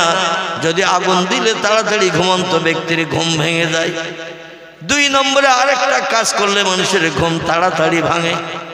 কাজটা কি বলুন তো? আলহামদুলিল্লাহ, শুধু ঠান্ডা না, একটু পানি যদি গায়ে ছিটিয়ে দেন কোনো ঘুমন্ত ব্যক্তির গায়ে, হালকা একটু পানি যদি ছিটিয়ে দেন, ও সঙ্গে সঙ্গে ঘুম ভেঙে ঠেলে উঠবে না, উঠবে না। আমার ভাইরা, গায়ে একটু পানি ছিটিয়ে দিলে যতকাল ঘুমে ঘুমিয়ে থাক, দেখবেন ও ধড়ফড় করে ঠেলে উঠবে, আর ঠেলে উঠে কিন্তু গালি শুরু করে দেবে, অমুকের বাচ্চা, তমুকের বাচ্চা, গায়ে পানি দিলি কেন? এ বলবে না, বলবে না। জিবরিল চিন্তা করলেন, পানি ছিটিয়ে দিয়ে ঘুম ভাঙাবো না। পয়গম্বর ক্লান্ত পরিশ্রান্ত মার খাওয়া ব্যক্তি, অত্যাচার উৎপীড়ন নির্যাতন তিনি খাচ্ছেন, সারা দেহ রক্তপ্লুত হয়ে গেছে, ঘা দগদগে ঘা রয়েছে। পয়গম্বরের গায়ে আগুন দেব না, আবার পানি দিয়েও ঘুম ভাঙাবো না। একটু এক কাজ করি, পানির মধ্যে একটু ঠান্ডা জিনিস পায়ের তলায় লাগাই, যে পায়ের তলায় পাথর মারতে পারেনি, যে পায়ের তলায় আঘাত করতে পারেনি। কারণ মানুষ দাঁড়িয়ে থাকলে পায়ের তলা সেফটি থাকে কিনা? দাঁড়িয়ে যদি থাকে পায়ের তলাটা মাটির সঙ্গে আড়াল সেফটি থাকে কিনা? তাহলে ফেলিয়ে দিতে হবে, দিয়ে পায়ের তলা উঁচু করে তারপরে পায়ের তলা আঘাত করতে হবে। এমনটা ঘটনা পয়গম্বরের পায়ের তলায় ঘটেনি। এই জন্য জিবরিল চিন্তা করলেন, নবীজির পায়ের তলায় আমি নূরের তৈরি ফেরেশতা, আমার জিভটা লম্বা করে পায়ের তলার ধুলোগুলো একটু সেটিয়ে দেই। জোরে বলুন সুবহানাল্লাহ। আল্লাহর টোটাল ফেরেশতাদের ভিতরে যার মর্যাদা সম্মান সব থেকে বেশি, কারণ সমস্ত ফেরেশতা বানানোর আগে আল্লাহ প্রথম বানিয়েছিলেন জিবরিল আমিনকে। কাকে বললাম? জিবরিল আমিনকে প্রথম আল্লাহ বানিয়েছিলেন। তার আগে কোনো ফেরেশতা বানাননি, কোনো হুরগিলেমান বানাননি, অন্য কোনো সৃষ্টি বানাননি, কেবল মুহাম্মদ রাসূলুল্লাহ নূর ছাড়া, বিশ্ব নবীর নূর ছাড়া আর কোনো সৃষ্টি আল্লাহ পূর্বে বানাননি। তারপরে তার ইবাদতের জন্য বানিয়েছিলেন ফেরেশতা জিবরিলকে। তফসিরকারকেরা তফসিরের ভিতরে লিখেছেন, 1000 বছর জিবরিল আমিন তৈরি হওয়ার পরে টোটাল 1000 বছর শুধু 24 ঘন্টায় আল্লাহর ইবাদত বন্দেগী করেছিলেন, আল্লাহর নামের জপ জিকির করেছিলেন, আল্লাহর নামের তাসবিহ পড়েছিলেন, আল্লাহর উদ্দেশ্যে সেজদা করেছিলেন, আল্লাহর নামের জপ জিকির করে সেজদা করে আল্লাহরে খুশি করেছিলেন। জিবরিল 1000 বছর তৈরি হওয়ার পরে আল্লাহ আরেকজন ফেরেশতাকে বানিয়েছিলেন, তার নাম হলো ইসরাফিল। কি নাম বললাম? তার নাম হলো ইসরাফিল। ইসরাফিল তৈরি হলো 1 বছর, জিবরিলের বয়স হলো 2 বছর। আল্লাহ আরেকজন ফেরেশতা বানালেন, তার নাম হলো মিকাইল। কি নাম? মিকাইল। মিকাইল যিনি মেঘ পরিচালনা করে পানি বর্ষণ করেন। আর ইসরাফিল তাকে বলা হয় যিনি সিংহায় ফুৎকার করে পৃথিবী ধ্বংস করবেন। মিকাইলের 1000 বছর বয়স হলো, ইসরাফিলের 2000 বছর বয়স হলো, জিবরিলের 3000 বছর বয়স হলো। আল্লাহ পাক আরেকজন ফেরেশতাকে বানালেন, সবথেকে দামি ফেরেশতার ভিতরে আরেকজন ফেরেশতা, তার নাম হলো আজরাইল। কি নাম? আজরাইল। এই আজরাইলকে 4000 বছরের মাথায় বানিয়েছেন। তারপরে এবার রুমাত, মালিক, মুনকির, নকির আর যত ফেরেশতা আছে কোরআন হাদিসে যাদের নাম কোট করা আছে এদের পরে পরে পরে পরে বানিয়েছেন। প্রথম 1000 বছর পর পর 3 জন ফেরেশতা হয়েছে, আর প্রথম কোনো ফেরেশতা না বানিয়ে আল্লাহ বানিয়েছেন হযরত জিবরিলকে। এই জন্য জিবরিল ইবাদত বন্দেগীতে সকলের থেকে বেশি না কম? সকলের থেকে ইবাদত বন্দেগীতে তার আমল বেশি। এই জিবরিল আমিন চিন্তা ভাবনা করছেন, মুহাম্মদের মাথা ধরে নাড়া দিয়ে ঘুম ভাঙাবো না, হাত ধরে টেনে তুলব না। উনি শুয়ে আছেন যখন কাবার চাতলে হাতিমের ভিতরে, উনি তো পা এখন উঁচু করে শুয়ে রেখেছেন। 2 পা শুয়ে পড়লে একটু উঁচু হয় না? হয় না? শুয়ে পড়লে 2 পা দেখবেন আঙুলগুলো উপরের দিকে থাকে, কিংবা যদি পা কাত করে দেন পায়ের তলাটা একটু ফাঁকা হয়। বিশ্বনবীর পা দুটো, মাথার আঙুলগুলো উপরের দিকে ছিল, পায়ের গোড়ালি নিচের দিকে ছিল, শুয়েছিলেন ওই হাতিমের পাশে। জিবরিল আমিন সেজদায় যাওয়া মতো করে মাথা নিচু করে লম্বা জিভটা, নূরের তৈরি জিভটা বার করে নবীজির পায়ের তলা একটু ঠান্ডা লাগাচ্ছেন। জোরে বলুন একটু সুবহানাল্লাহ। পানি দিয়ে ঘুম না ভাঙিয়ে, আগুন দিয়ে ঘুম না ভাঙিয়ে ওনার ঠান্ডা নূরের তৈরি জিভটা দিয়ে নবীজির পায়ের তলায় চাটছেন। একবার চাটা হয়ে গেছে, নবীজির ঘুম ভাঙেনি। দ্বিতীয়বার আবার পায়ের গোড়ালির দিক থেকে জিভ লম্বা করে চেটে চেটে উপরের দিকে তুলছেন, তখনও ঘুম ভাঙেনি। জিবরিল আবার তৃতীয়বার জিভ লম্বা করে আল্লাহর পয়গম্বরের পায়ের তলায় ঠান্ডা জিভের লালা লাগিয়ে দিয়ে চেটে চেটে উপরে তুলছেন। আমার ভাইরা, তৃতীয়বারও পয়গম্বরের ঘুম ভাঙেনি। জিবরিল বলল, যত সময় ঘুম না ভাঙবে আমি তত সময় আমার জিভ দিয়ে দিয়ে নবীর পায়ের তলার ধুলাবালিগুলো চেটে পরিষ্কার করে দেব। কারণ ঘুম ভেঙে ওঠার পরে আর জমজমের পানি দিয়ে পা ধোয়ার সময় হবে না। এই জন্য আমি ওই অবস্থায় বরাকের পিঠে চাপিয়ে পৃথিবীর 3টি দেশ ঘুরিয়ে নিয়ে বাইতুল মুকাদ্দাসের চাতল থেকে আসমান পাড়ি দিয়ে আল্লাহর দরবারে পৌঁছে দেওয়ার দায়িত্ব নেব। জোরে বলুন একটু সুবহানাল্লাহ। চতুর্থবারের মাথায় যেই জিবরিল আবার জিভ বার করে চাটতে গেলেন, নবীর পায়ে 3 বার ঠান্ডা বরফ মার্কা নূরের তৈরি ফেরেশতার ওই ঠান্ডা বরফ মার্কা জিভের যখন আচ্ছাদন লেগে গেল, জিভের টাচ যখন লেগে গেল, নবীজির গা শিরশির করে উঠল। আল্লাহ নবী ধরপড় করে ঠেলে উঠলেন। উঠে দেখছেন জিবরিল সেজদায় যাওয়া মতো করে মাথা নিচু করে জিভটা লম্বা করে চতুর্থবার চাটবেন বলে রেডি হয়ে মাথা নিচু করে রয়েছে। জোরে বলুন একটু সুবহানাল্লাহ। আল্লাহ নবীর এই দৃশ্য দেখতে অসুবিধা হলো না। এই দৃশ্য দেখি নবী বলছেন, মা ফালতা হাযা ইয়া কি রুহুল আমিন। ও আল্লাহর ফেরেশতা ভাই জিবরিল, এ কি ধরনের কাজ তোমার? তোমার এই কাজ আমি কোনোদিন পছন্দ করতে পারি না। আমি ঘুমিয়ে আছি কাবার চাতরে শত্রুদের কবল থেকে মুক্তির জন্য। আল্লাহ তোমাকে দিয়ে নির্দেশ দিয়েছেন প্রতিদিন আলাদা আলাদা জায়গায় রাতের বেলা থাকার জন্য। এই জন্য এক জায়গায় এক ঘরে থাকি না, শত্রুরা যাতে খুঁজে না পায়, তাই এক একদিন এক এক জায়গায় রাত যাপন করি। ও জিবরিল, তুমি এই কাবার চাতরে এসে শুয়েছি যাতে এখানে কেউ আমারে খুঁজে না পায়, আর এখানে খোঁজ করতেও কেউ আসবে না। কিন্তু আমি ঘুমিয়ে আসি আর তুমি এসে হঠাৎ আমার পায়ের তলায় জিভ দিয়ে দিয়ে বারবার কেন ধুলাবালি? মক্কার রাস্তায় কত ধুলাবালি, কত নোংরা পড়ে আছে। আমি মোহাম্মদ পায়ে জুতো দিয়েও হাঁটি না, কারণ রাতের বেলা জুতোর শব্দ যদি চপাট চপাট করে পা তুললে হয়, শত্রুরা অনেকে ঘুম কামাই করে অপেক্ষায় থাকে আমি মোহাম্মদ কোন দিকে যাই। এই জন্য আমি জুতা পাই দিয়েও হাঁটি না রাতের বেলা। আমি একটু গোড়ালি দিয়ে দিয়ে পা পেতে পেতে হাঁটি। পায়ের আঙুল পর্যন্ত ধুলার উপরে লাগাই না, কারণ ধুলার উপরে টোটাল পা পেতে যদি হাঁটা হয়, পায়ের আঙুল থেকে গোড়ালি পর্যন্ত একটা ছাপ পড়ে যায় নরম ধুলার উপরে। আর এই সাপ দেখে দেখে আমি মোহাম্মদ আমার খোঁজ পেয়ে যাবে। এই জন্য খালি পায়ে মক্কার জমিন আমি রাতের গভীরে মোহাম্মতের সঙ্গীদের কাছে দিন শরীয়তের কথা বলতে যাই। এই জন্য পায়ের গোড়ালি দিয়ে দিয়ে চেপে চেপে যাই, পায়ের পাতাও পাঠি না। কত ধুলাবালি আমার পায়ের তলায় লেগে আছে জানি না। আর তুমি হলে আল্লাহ শ্রেষ্ঠ ফেরেশতা, সব থেকে বেশি ইবাদত করছো তুমি আল্লাহর। আল্লাহর যত আসমানি কিতাব পৃথিবীতে আল্লাহ পাঠিয়েছেন পয়গম্বরদের কাছে, কম বেশি 104 খানা কিতাব আমাকে দিয়ে 104 খানি কিতাব আপনার জবানের মাধ্যম দিয়ে নবীদের কাছে আপনি বর্ণনা করেছেন।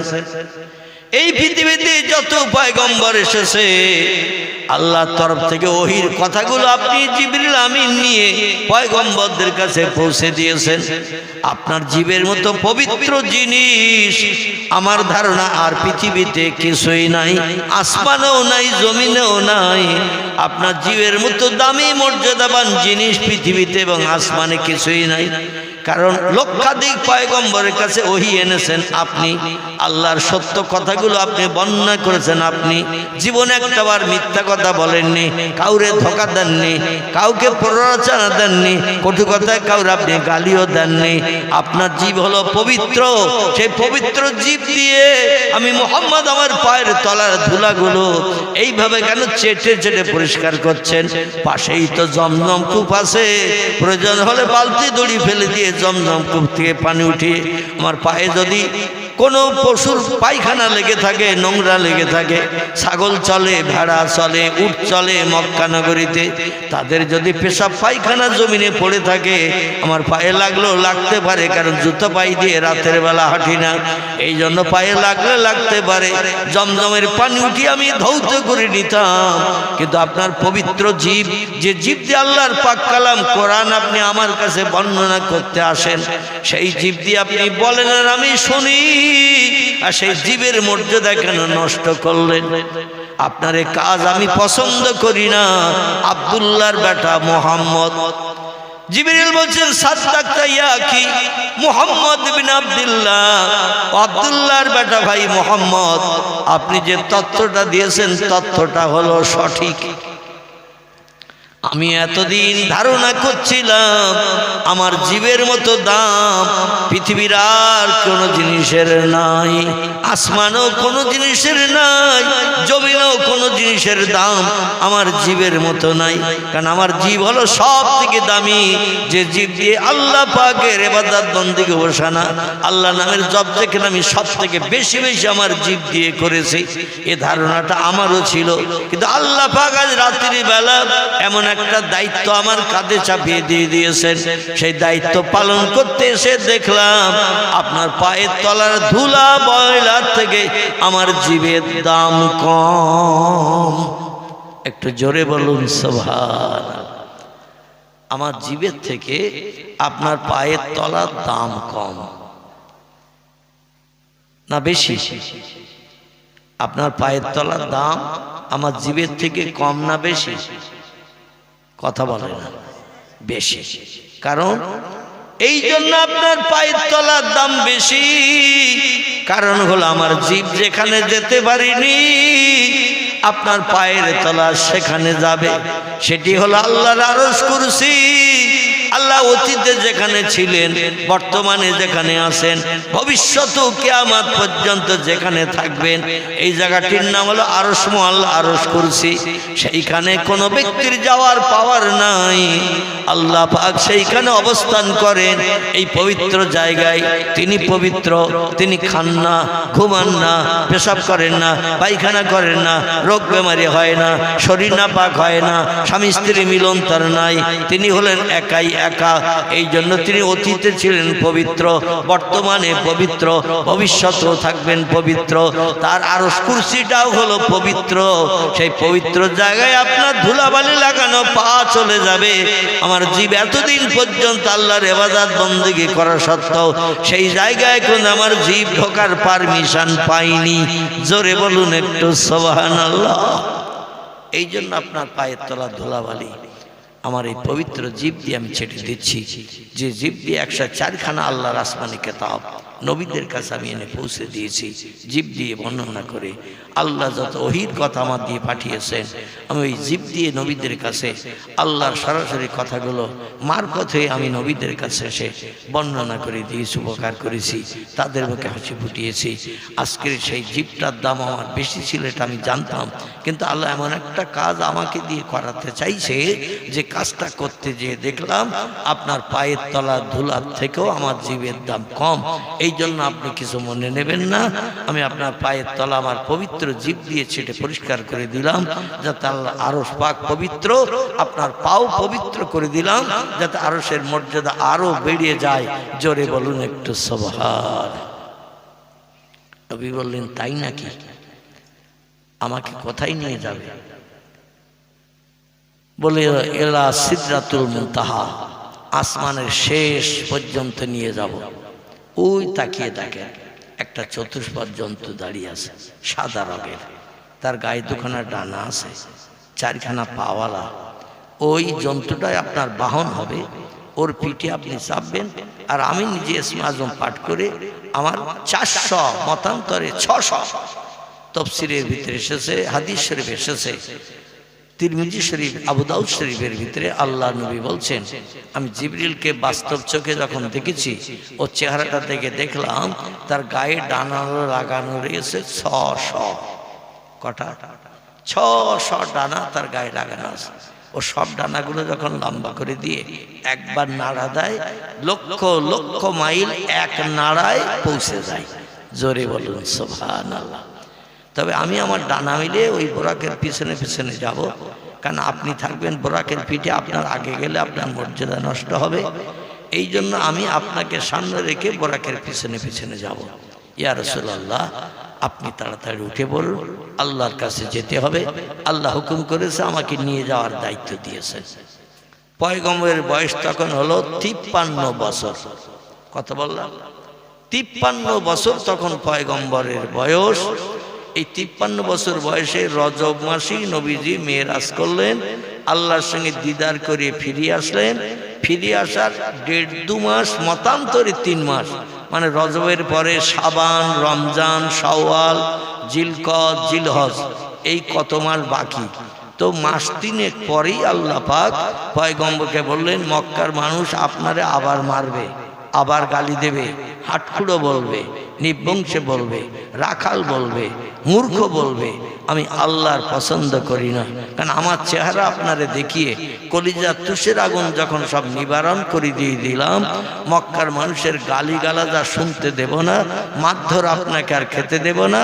এই বছরের ভিতরেই আপনাকে মাতৃভূমি মক্কা ছেড়ে উত্তর দিকে 650 কিলোমিটার রাস্তা, আপনার নানার বাড়ির দেশ, আব্দুল ওহাব জহুরির দেশ, এই দেশে আপনারে আমি আসতে বলবো। জোরে বলুন একটু সুবহানাল্লাহ। আমার ভাইরা, পয়গম্বর বললেন মাবুদের কাছে যেতে হবে। জিবরিল বললেন না। বলে তাহলে একটু অপেক্ষা করে সময় দাও, আমার দেহ পিঞ্জরটা একটু পবিত্র বানিয়ে নেই, কারণ আল্লাহু ইউহিব্বুল মুতাহহিরিন, আল্লাহ নিজে পবিত্র, তাই পবিত্র বান্দা বান্দীদের পছন্দ করেন বেশি। এই জন্য আমি মোহাম্মদ ঘুমিয়েছিলাম, আমার দেহটা নাপাক হয়ে গেছে, এই জন্য আমার দেহটা আমি একটু পবিত্র বানাবো। ইসলাম শরীয়তের বিধান হলো পেশাব করলে দেহ নাপাক হয়, পায়খানা করলে দেহ নাপাক হয়, স্বামী স্ত্রী মিলন করলে দেহ নাপাক হয়, মদ খেলে দেহ নাপাক হয়, নেশাকর বস্তু পান করলে মস্তিষ্ক বিগড়ে গেলে দেহ নাপাক হয়, ঘুম থেকে উঠলে দেহ নাপাক হয়। আমার ভাইরা, কিছু কিছু ক্ষেত্রে মানুষের দেহ নাপাক হয়। এই নাপাক দেহ পাক বানানোর জন্য গোসলের নিয়ম আছে, আবার ওযুর নিয়মও আছে। এমন কিছু কাজ আছে শুধু ওযু করলে দেহ পাক হবে না। যেমন আপনি যদি মদ খান, ওযু করলে দেহ পাক হবে না, আপনাকে গোসল করতে হবে। যদি স্বামী স্ত্রী মিলন করেন, ওযু করলে দেহ পাক হবে না, গোসল করতে হবে।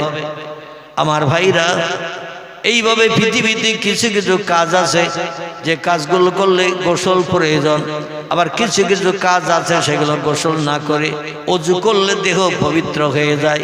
ঘুম থেকে উঠলে শুধু অজু করলে হবে, পেশাব করলে অজু করলে হবে, পায়খানা করলে অজু করলে হবে, ঘুম থেকে উঠলে অজু করলে হবে, তখন আর গোসলের কোনো প্রয়োজন হবে না।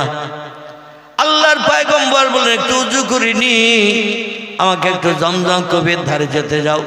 মাকাম ইব্রাহিম বলে যে গোলার মতো ধানের গোলার মতো যে ঘরটি আছে কাবার চাতলে, এই ধানের গোলার মতো ঘরটার পাশেই হলো জমজম কূপ। বর্তমানে এখন তারা হাজিদের দেখতে দেয়া হয় না।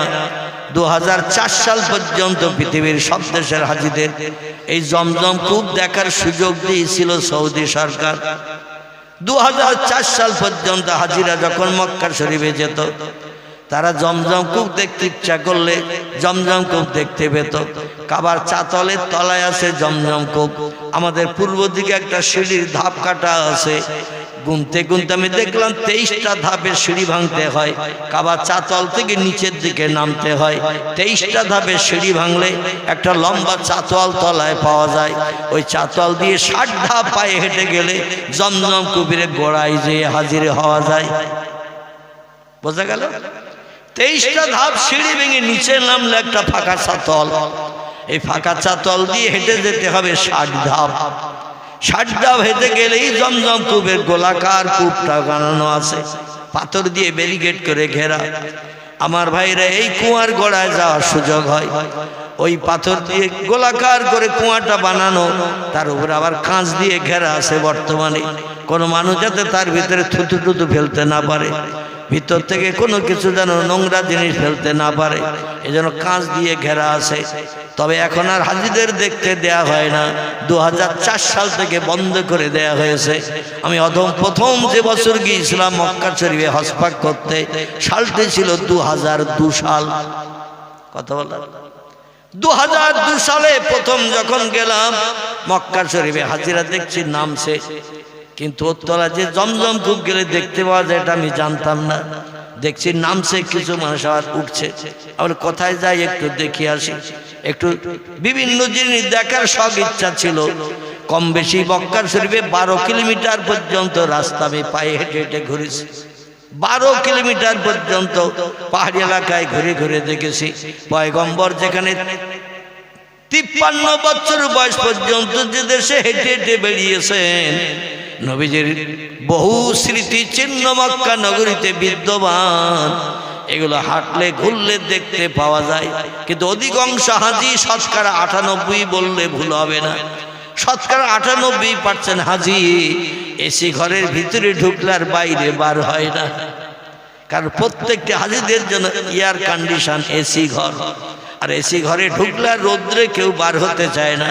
যারা একটু স্বস্তি শান্তি পেতে চায় তাদের নসিবে নবীজি বাস্তব জীবনের স্মৃতি চিহ্ন দেখা তাদের নসিবে আর জোটে না। তো 2002 সালে আমি প্রথম যেদিন কাবার চাতল দিয়ে ওই জমজম কূপ দেখতে গেলাম, পরে যতদিন ছিলাম টোটাল 34 দিনের মতো মক্কা শরীফে ছিলাম, আর 10 দিনের মতো মদিনা শরীফে ছিলাম।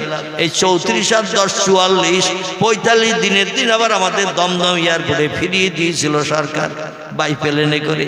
এই 34 দিনই আমি যখনই পিপাসা লাগতো জমজম কূপের গোড়ায় যে পানি পান করার চিন্তা নিতাম। যখন এই পিপাসা লাগতো, সাইডে সব ট্যাপ লাগানো আছে কাবা শরীফের সাইডে, জমজম কূপ থেকে মেশিনের মাধ্যম দিয়ে পানি তুলে সাইডের ট্যাপে সব পানি ভরা। আপনি ট্যাপ মোড়া দিলে পানি পাবেন, কিন্তু আমি মনে মনে চিন্তা করলাম পাইপের মাধ্যম দিয়ে ট্যাপে পানি ভরে দিয়েছে, ওই ট্যাপের পানি আর খাবো না, একেবারে কুয়ার গোড়ায় যেয়ে খাবো। এই চিন্তা নিয়ে 34 দিন ওই জমজম কূপের গোড়ায় নেমে যেতাম পিপাসা লাগলে। 23টা ধাপ সিঁড়ি ভেঙে নিচে নামতে হবে, আবার 60 ধাপ পায়ে হেঁটে এগিয়ে যেতে হবে কাবা শরীফের দিকে গেলে। ওখানেই জমজম কূপের গোড়া, ঠিক কোমর সমান পাথর দিয়ে উঁচু করে ঘেরা, তার উপরে কাঁচ লাগানো, আর পাশেই রয়েছে ওখান থেকে পাইপ লাইনের ট্যাপ, একেবারে কুয়ার গোড়ায় ট্যাপ। জোরে বলুন সুবহানাল্লাহ।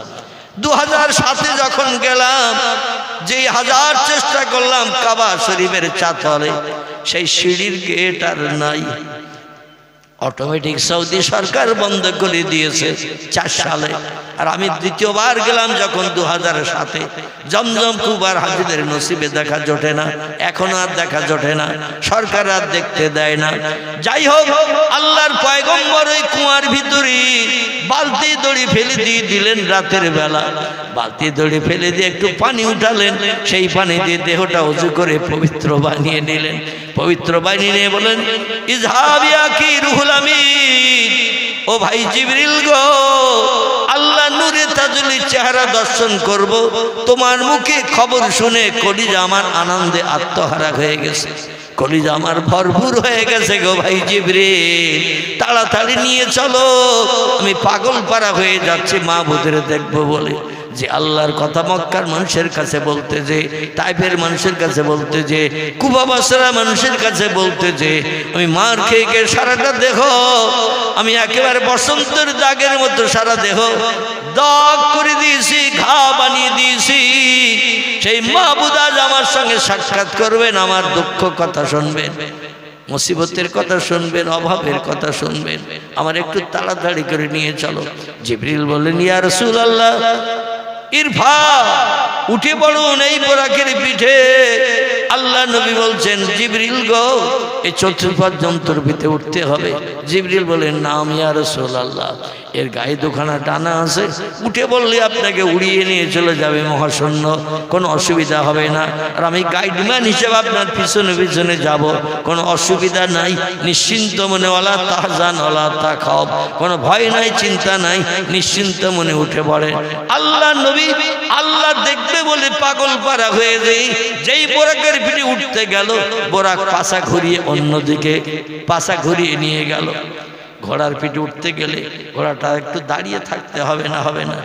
ও যদি চলাফেরা করে ওঠা যাবে ঘোড়ার পিঠে, উট যদি চলাফেরা করে ওঠা যাবে তার পিঠে, হাতি যদি চলাফেরা করে ওঠা যাবে তার পিঠে। একটু দাঁড়াতে হবে এবং যিনি উঠবেন তার ওঠার একটু সুযোগ করে দিতে হবে। তো নবী বলছেন, একটু মাজা নিচে করলে আমারে পাউসি করে উঠতে সুবিধা হতো, কিন্তু তো পাছা ঘুরিয়ে নিয়ে যাচ্ছে, আমার তো উঠতে দিচ্ছে না। এ ভাই জিবরিল, কি রকেট তুমি এনেছো আমারে মাহবুদের কাছে নিয়ে যাওয়ার জন্য? গাড়ি আসলেই তো আমারে নিতে চায় না। জিবরিল বলছেন, কুমিয়া কি মোহাম্মদ, ও ভাই মোহাম্মদ, একটুখানি দাঁড়ান। রাতের বেলা জান্নাত থেকে এনেছে এই পশুটারে, তার পিঠে কে চাপবে কে উঠবে এটা তার বলা হয়নি। এই জন্য আপনাকে সাধারণ মানুষ মনে করে ও জান্নাতের পশুর দাম বেশি, মর্যাদা বেশি, এই চিন্তা ভাবনা করে আপনাকে পিঠে উঠতে দিচ্ছে না। রাতের বেলা আপনাকে হাতিমের ভিতরতে উঠিয়ে আনলাম, জমজম কুবের পানি দিয়ে আপনি ওযু করে দেহটা পবিত্র বানিয়ে নিলেন। এবার মাহবুদের সঙ্গে দর্শন করতে যাবেন, কিন্তু আপনাকে পিঠে উঠতে দিচ্ছে না। পৃথিবীর সাধারণ মানুষ মনে করে, ইয়া রাসূলুল্লাহ একটু দাঁড়ান, আমি ওর একটু তত্ত্ব দেই, কে আজ ওর পিঠে উঠবে।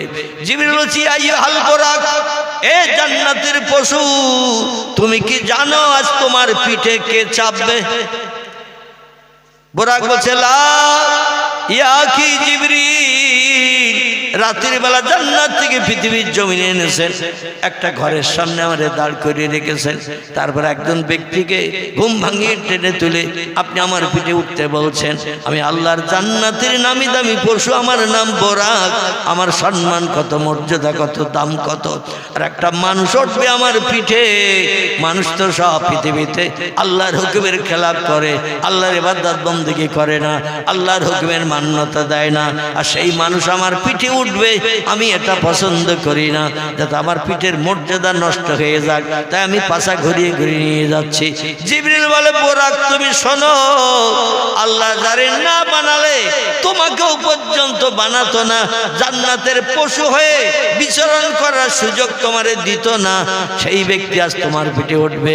ইনি হলেন সাইয়্যিদুল আম্বিয়া, রাহমাতাল লিল আলামিন, খাতামান নবিয়্যিন। জোরে বলুন একটু সুবহানাল্লাহ। ইনি হলেন দয়ার সাগর, করুণার আধার, সমস্ত পয়গম্বরের শেষ পয়গম্বর, সেরা পয়গম্বর হলেন যিনি, নাম হলো তার মুহাম্মাদুর রাসূলুল্লাহ। তিনি আপনার তোমারই পিঠে উঠবে, তোমার পিঠের দাম কত বাড়বে তুমি জানো? এ বুরাক তুমি জানো তোমার মর্যাদা দাম জান্নাতের সমস্ত পশুদের কাছে কত শ্রীবৃদ্ধি হবে? পোশাক বলে লা ইয়াকিরুহুল আমিন, আল্লাহর ফেরেশতা জিবরিল জানি না।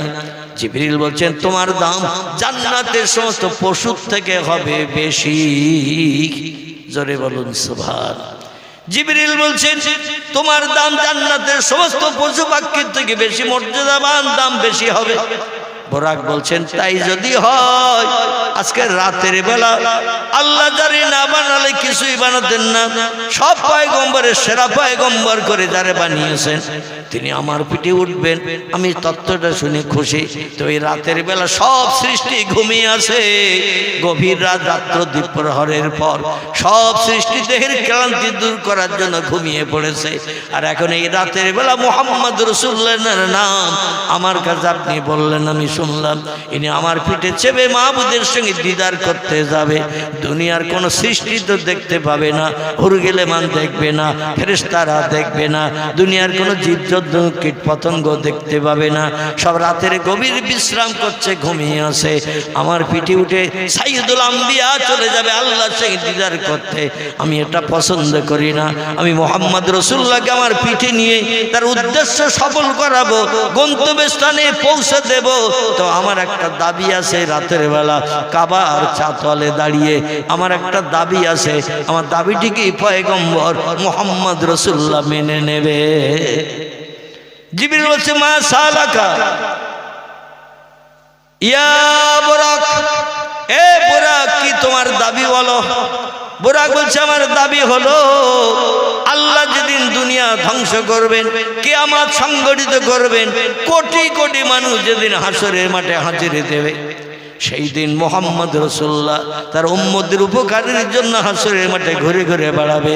একবার মিজানের পাল্লায় যাবে, একবার পুলসিরাতের কাছে যাবে, একবার জাহান্নামের দরজার কাছে যাবে। উম্মতরা জাহান্নামে ফেরেশতারা ঢুকিয়ে দিচ্ছে কিনা, মিজানের দাড়ি পাল্লায় যাবে, আমার উম্মতের নেকি বদির হিসাবটা ঠিক মতো হচ্ছে কিনা, ফেরেশতারা কোনো দুর্ব্যবহার করছে কিনা। আবার পুলসিরাতের কাছে যাবে, আমার উম্মতেরা শেখো পেরিতেজি জাহান্নামের আগুনে পড়ে যাচ্ছে কিনা। এই জন্য নবী হাসরের মাঠে দৌড়াদৌড়ি ছুটাছুটি করবেন।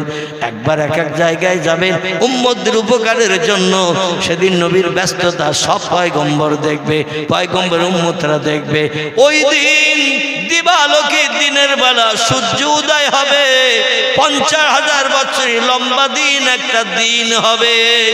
ওই দিন মুহাম্মদ রাসূলুল্লাহ কোন জানের পিঠে না চেপে আমার পিঠে চেপে যদি হাসরের ময়দানে, হাসরের মাঠে উম্মতদের উপকারের জন্য যদি দৌড়াদৌড়ি ছোটাছুটি আমার পিঠে উঠে করে, আমি সেদিন সন্তুষ্ট হব, খুশি হব। আমার মর্যাদা যে সব পশুদের থেকে সেরা, সেদিন দুনিয়ার কোটি কোটি কোটি কোটি মানুষ দেখার সুযোগ পাবে। নবীকে একটু বলুন হাসরের মাঠে, কিয়ামতের মাঠে, দিবালোকে দিনের বেলা নবী আমার পিঠে চেপে একটু ঘুরবেন কিনা? আমার ভাইরা, জিবরিল আমিন বললেন ইয়া রাসূলুল্লাহ বুরাক পাছা ঘোরাচ্ছেন কি জন্য? আমি তথ্যটা আপনাকে আবার বলছি। নবী বললেন বলো। বলছে উনি আপনাকে পিঠে করে নিয়ে হাসরের মাঠে মিজানের দাড়ি পাল্লায় তাড়াতাড়ি নিয়ে যাওয়ার জন্য, পুলসিরাতে নিয়ে যাওয়ার জন্য, জাহান্নামের দরজার কাছে নিয়ে যাওয়ার জন্য, আপনার উম্মতরা যাতে বিপদগ্রস্ত না হয় তাই দৌড়ে দৌড়ে এক নিমেষে চলে যাবেন সেই সব জায়গায়। আর সব নবীর উম্মতরা হাসরে দাঁড়াবে, কোটি কোটি মানুষ সেদিন সূর্যের রৌদ্রতাপে দগ্ধ হবে। সেদিন আপনি চেপে থাকবেন ওই বোরাকের পিঠে। এইটাই উনি দেখাতে চাইছেন, মর্যাদা সম্মান শ্রীবৃদ্ধির জন্য। আল্লাহ নবী বলছেন আমার উম্মতের উপকার হবে, আমার উপকার হবে। তাড়াতাড়ি জায়গা পরিবর্তন করে আমার অন্য অন্য জায়গায় যদি নিয়ে যায়, আমি সেদিনও এই বোরাকের পিঠে চেপে আমার উম্মতদের উপকারের দায়িত্ব পালন করব। জোরে বলুন একটু সুবহানাল্লাহ। আমার উম্মতের উপকার যখন করবে অবশ্যই আমি এই উপকার থেকে আমার উম্মতদের বঞ্চিত করব না, আমি বোরাকের পিঠে চাপবো। জিবরিল বলছেন তোমার দাবি আল্লাহ পয়গম্বর কবুল করে নিয়েছেন। বোরাক সঙ্গে সঙ্গে মাজা নিচু করে দিল, পাছাটা একটু নিচু করে দিল, দিয়ে বলল ইরফা ইয়া রাসূলুল্লাহ, আপনি আমার পিঠে উঠে পড়ুন। জোরে বলুন একটু সুবহানাল্লাহ। আমার ভাইরা, পয়গম্বর বোরাকের পিঠে চেপে বসেছেন।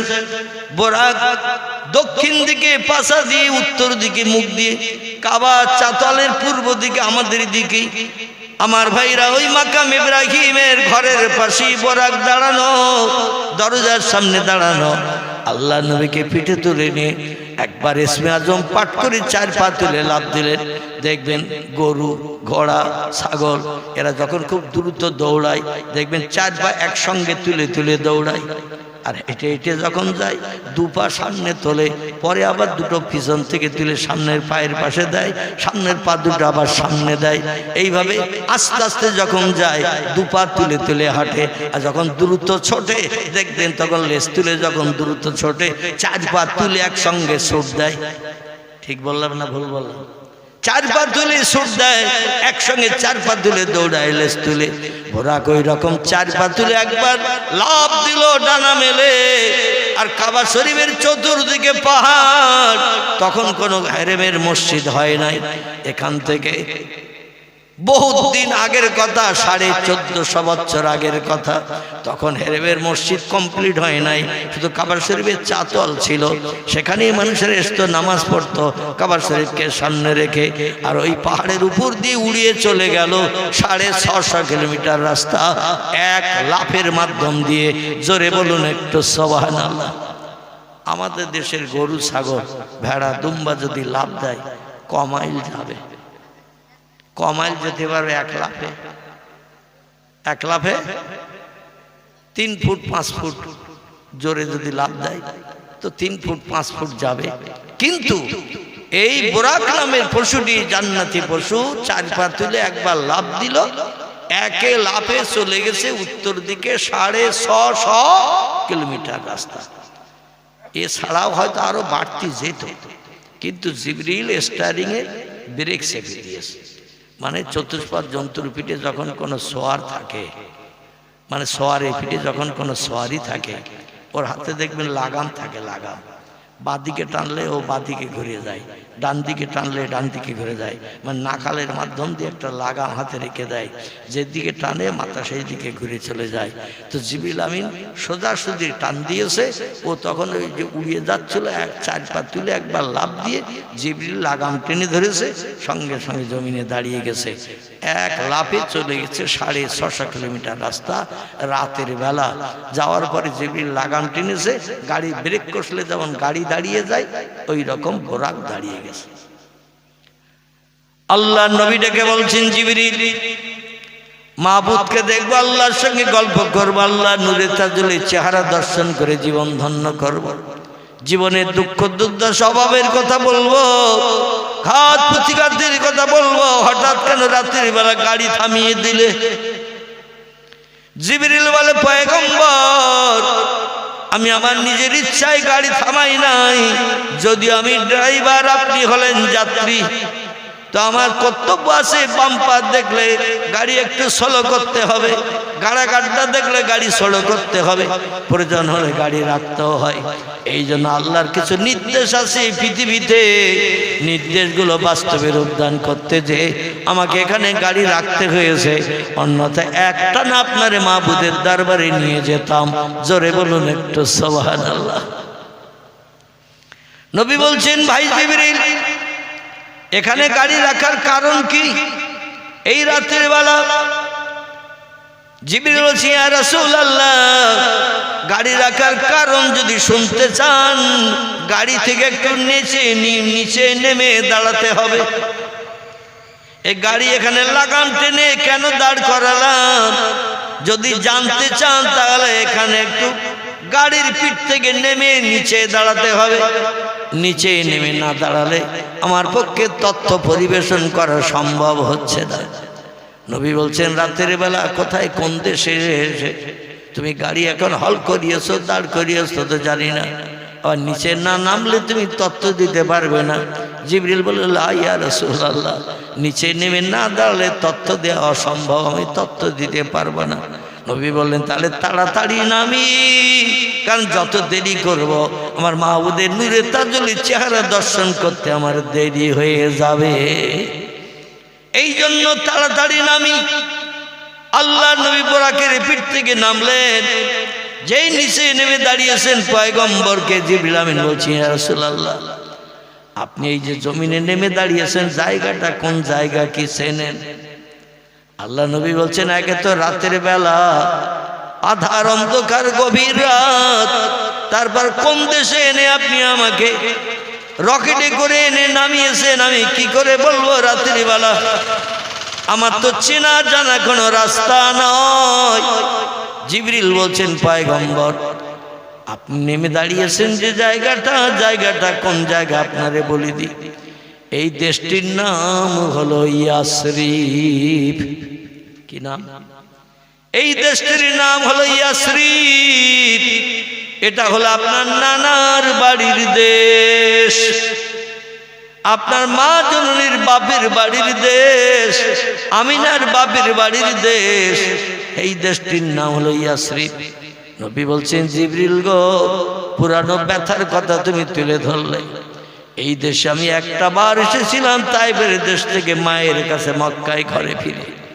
মারে শুধু বারবার বলতাম, মা জননী। কত ব্যক্তিরা তাদের ছেলেদের কোলে তুলে নেয়, গালে চুমা দেয়, পকেট থেকে খরমা খেজুর খাবার বার করে খাইয়ে চিবিয়ে গালে দিয়ে দেয়, দিয়ে আবার তাদের পিতারা নিজেদের কাজে চলে যায়। বাচ্চারা তাদের হাতের খরমা খেজুর খাবার মিষ্টি নিয়ে খায় আর আনন্দ করে। ও মা জননী, আমার আব্বা আজ পর্যন্ত একটা দিন আমার সঙ্গে তাইফে দেখাও করতে গেল না। মক্কায় ফিরে আসার পরও আমার সঙ্গে দেখা করলো না। আমার আব্বা আইনা তাজাহাব কোথায় গিয়েছে একটু বলো। মামিনা বলছেন, বাবা, তোমার আব্বা সংসার নির্বাহের জন্য ব্যবসা করতে গিয়েছিল সিরিয়ার দেশে। নবী বলছেন, সব ব্যবসায়ীরা তো ব্যবসা করে টাকা পয়সা আয় করে ঘরে ফেরে, আমার আব্বা কি ঘরে ফেরে না? বলে, তোমার আব্বা একটু টাকার মায়া মহব্বত বেশি, বেশি বেশি আয় করার জন্য বিদেশে থাকে, বাড়ি আসে না। নবী বলছেন, সব ছেলেরা বাবার কোলে ওঠে, জীবনের দুঃখ দুর্দশা স্বভাব নিবারণ করে, তুষের আগুন নিবারণ করে। আমার জীবনে তুষের আগুন নিবারণ হলো না।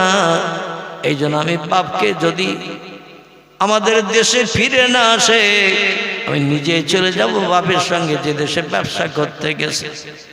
মামিনা বলেন, হবে বাবা হবে, তুমি ছোট মানুষ, 6 বছরের ছোট্ট বাচ্চা, একটু বড় হও, তোমার আব্বার সঙ্গে দেখা করতে নিয়ে যাব আমি।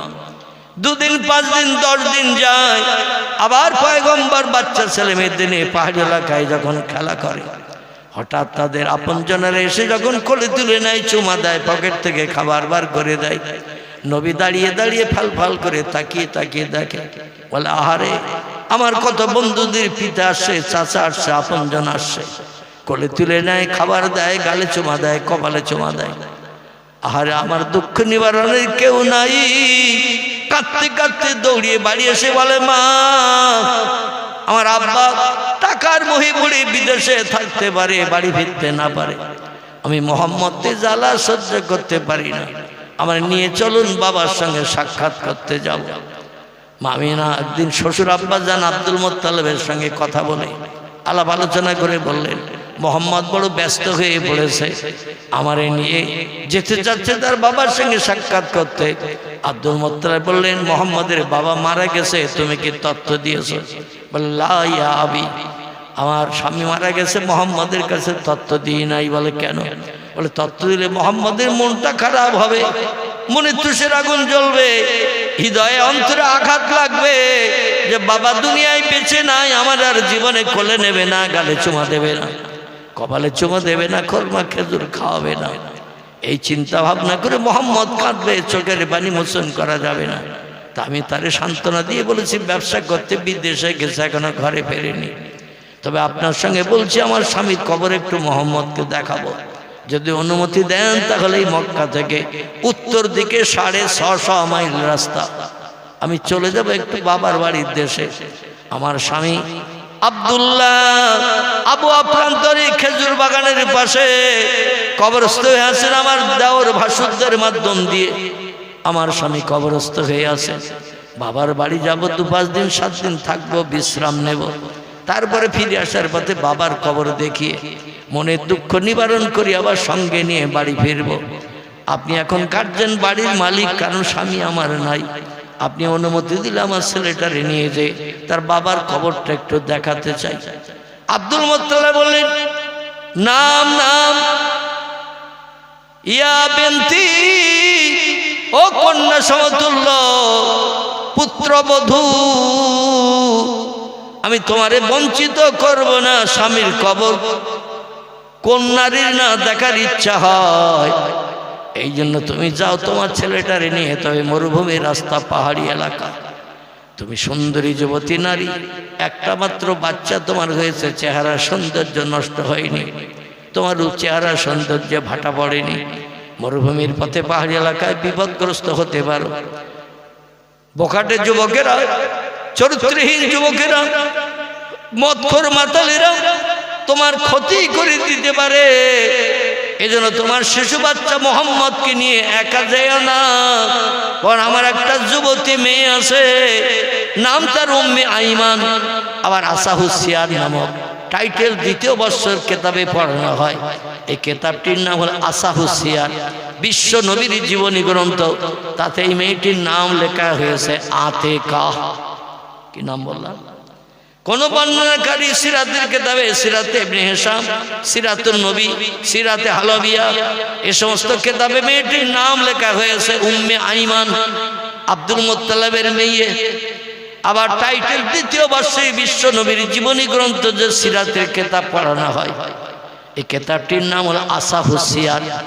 এই কেতাবে লেখক লিপিবদ্ধ করেছেন নবীজির ওই যে ফুফু আম্মা ছিলেন, তার নাম ছিল আতেকা।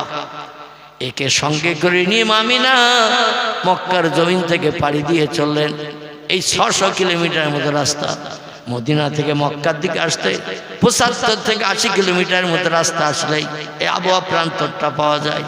বিশ্ব নবীকে নিয়ে সেই কবরের পাশে দাঁড় করিয়ে বলল, ইয়া ইবনি মুহাম্মদ, ও বেটা মুহাম্মদ, তোমার বাবার দেখার জন্য এত পথ পাড়ি দিয়ে এসেছ, গরম বালির উপরে দৌড়িয়ে দৌড়িয়ে পায়ের তলায় ঠসকা পড়ে গেছে, ঠসকাগুলো আবার গলে যেয়ে দগদগে ঘা হয়ে গেছে, তবু দৌড়ানো তুমি বন্ধ করো নাই।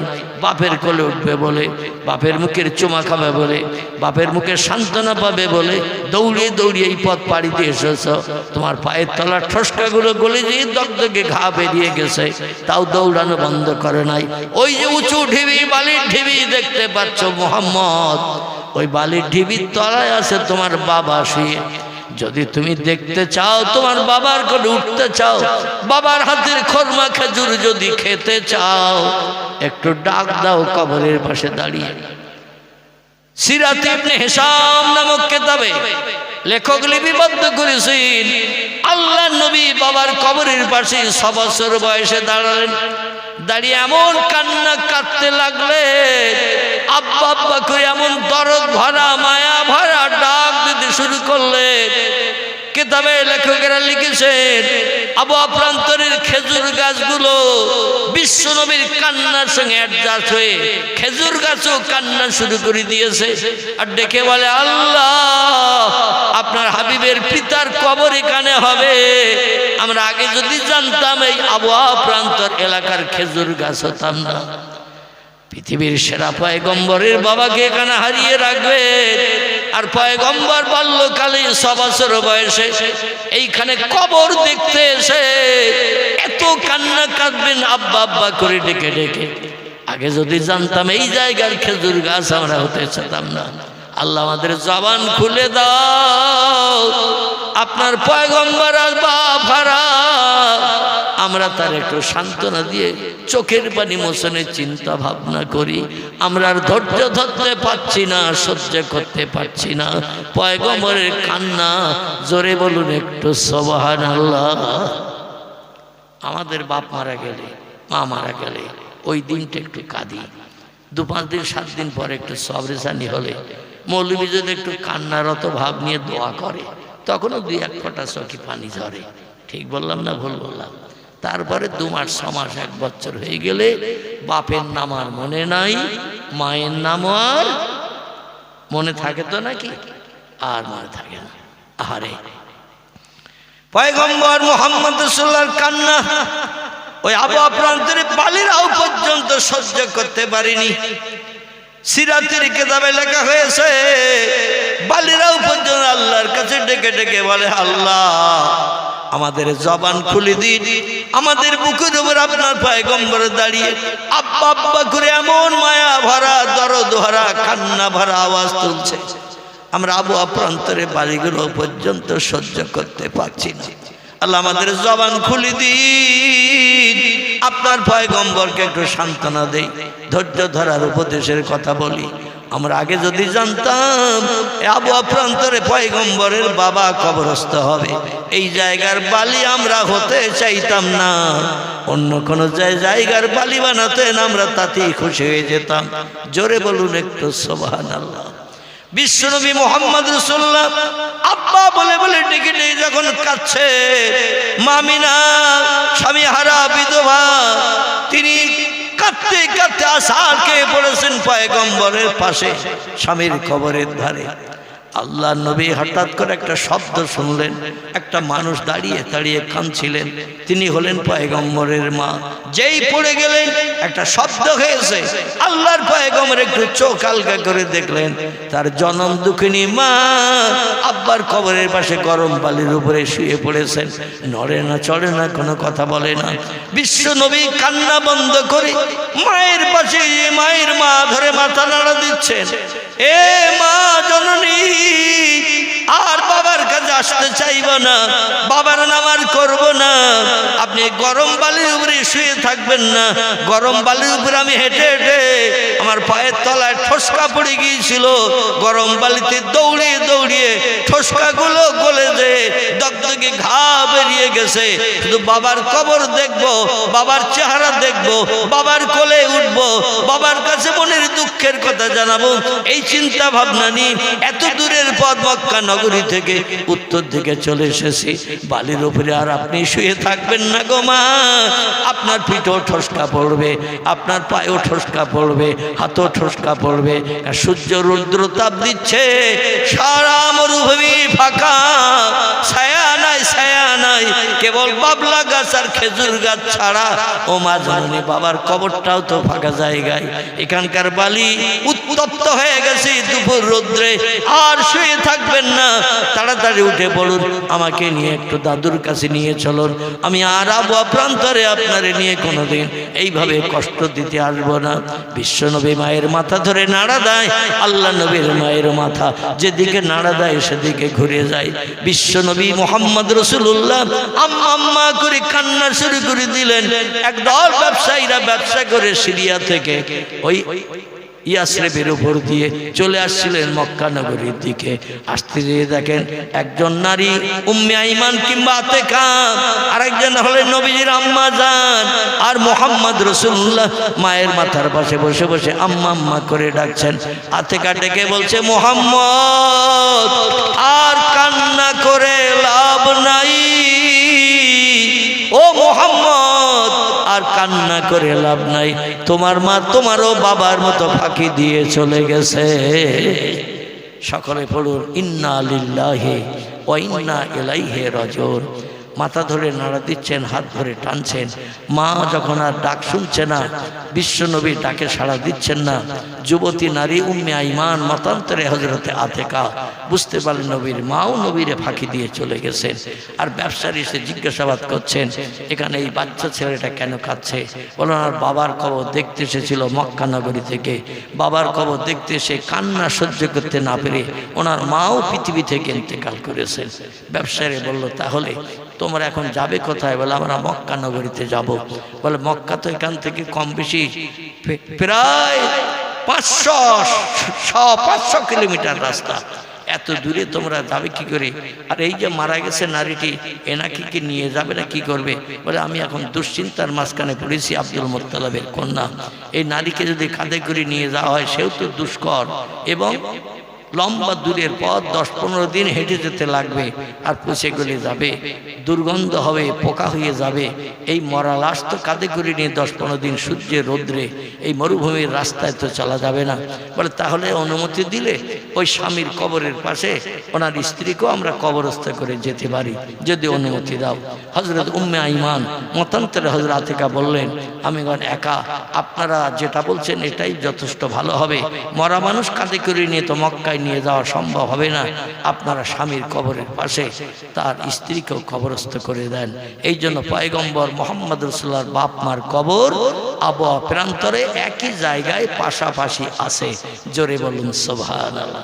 নবীজি মাকে কবরস্থ করলেন বাপের কবরের পাশে করে আল্লাহর কাছে হাত তুলে বললেন, আল্লাহ, আগে যদি জানতাম আমি মোহাম্মদ বাপারা এতিম, আর মা আমারে বাপকে দেখাতে নিয়ে আমাকেও আজকে এতিম করে রেখে চলে যাবে, তাহলে আমি আর মায়ের সঙ্গে আসতাম না। আল্লাহ, এই মদিনার দেশ, ইয়াসরিবের দেশ হলো নিকৃষ্ট দেশ। এ দেশ আমার কাছে খারাপ দেশ হিসেবে বিবেচিত, কারণ এই দেশ কোনো বাচ্চার কান্নার দিকে লক্ষ্য করে না, বাচ্চার কোনো কান্নার দিকে একবার ফিরেও তাকায় না। আমি বাপারা এতিম, আমার মাকে সঙ্গে নিয়ে বাপের কবর দেখতে আসলাম, তবু এই দেশ আমার মাকেও কবরস্থ করে দিল। জীবনে আর কোনোদিন আমি ইয়াসরিবের দেশে আসবো না। জোরে বলুন সুবহানাল্লাহ। নবী এই কথাটা বলেছিলেন। আল্লাহু আকবার। সব জলসায় কালেকশন করার তো সমস্যা খুব। প্রত্যেক জলসার দ্বিতীয়বার কালেকশন, একটা বক্তা রাখতে হবে আলাদা, কারণ কালেকশন করা আমার পক্ষে সম্ভব হয় না। আর আমি কালেকশনে জলসা যাই হয়, কিন্তু এই গ্রামে প্রতিটি প্রোগ্রামে এসে এই শেষবেলা বোঝা আমার ঘাড়ে চাপাবে, আর এই বোঝা টানতে হবে, এ তো সমস্যা খুব। যাই হোক, দেখতে দেখতে অনেক সময় হয়ে গেছে, একটা তো বাঁচতে যাই। 11টায় শুরু করেছিলাম, দেখতে দেখতে একটা বাজতে যায়। নবীজি সাল্লাল্লাহু আলাইহি সাল্লাম বলেছিলেন, আমি ইয়াসরিবে তার আসবো না, কিন্তু জিবরিল আমিন বলছেন, আপনি যেখানে বোরাকের পিঠ থেকে নেমে দাঁড়িয়েছেন এই দেশটা হলো ইয়াসরিবের দেশ। নবী বলছেন, আমি এই দেশে আসবো না বলে পণ করেছিলাম, আর সেই দেশে এনে তুমি আমার আজকে দাঁড় করিয়েছো আল্লাহ দেখার দিনে। জিবরিল বললেন, পয়গম্বর, আল্লাহর হুকুম হয়েছে তাই এনেছে, আল্লাহর হুকুম ছাড়া কোনো কাজ করি না। নবী বলেন, কি হুকুম হয়েছে বলো? বলে, আপনি যেখানে নেমে দাঁড়িয়েছেন এই জায়গাটা রাতের বেলা একটু ভালো করে দেখে নিন। আপনি মেরাজ করে আসার পরে মক্কা নগরীতে যখন ফিরে আসবেন, আল্লাহ কিছুদিন মক্কায় রেখে আপনাকে হিজরত করে এই নানার বাড়িতে সে আসতে বলবেন কলেমার দাওয়াত দেওয়ার জন্য।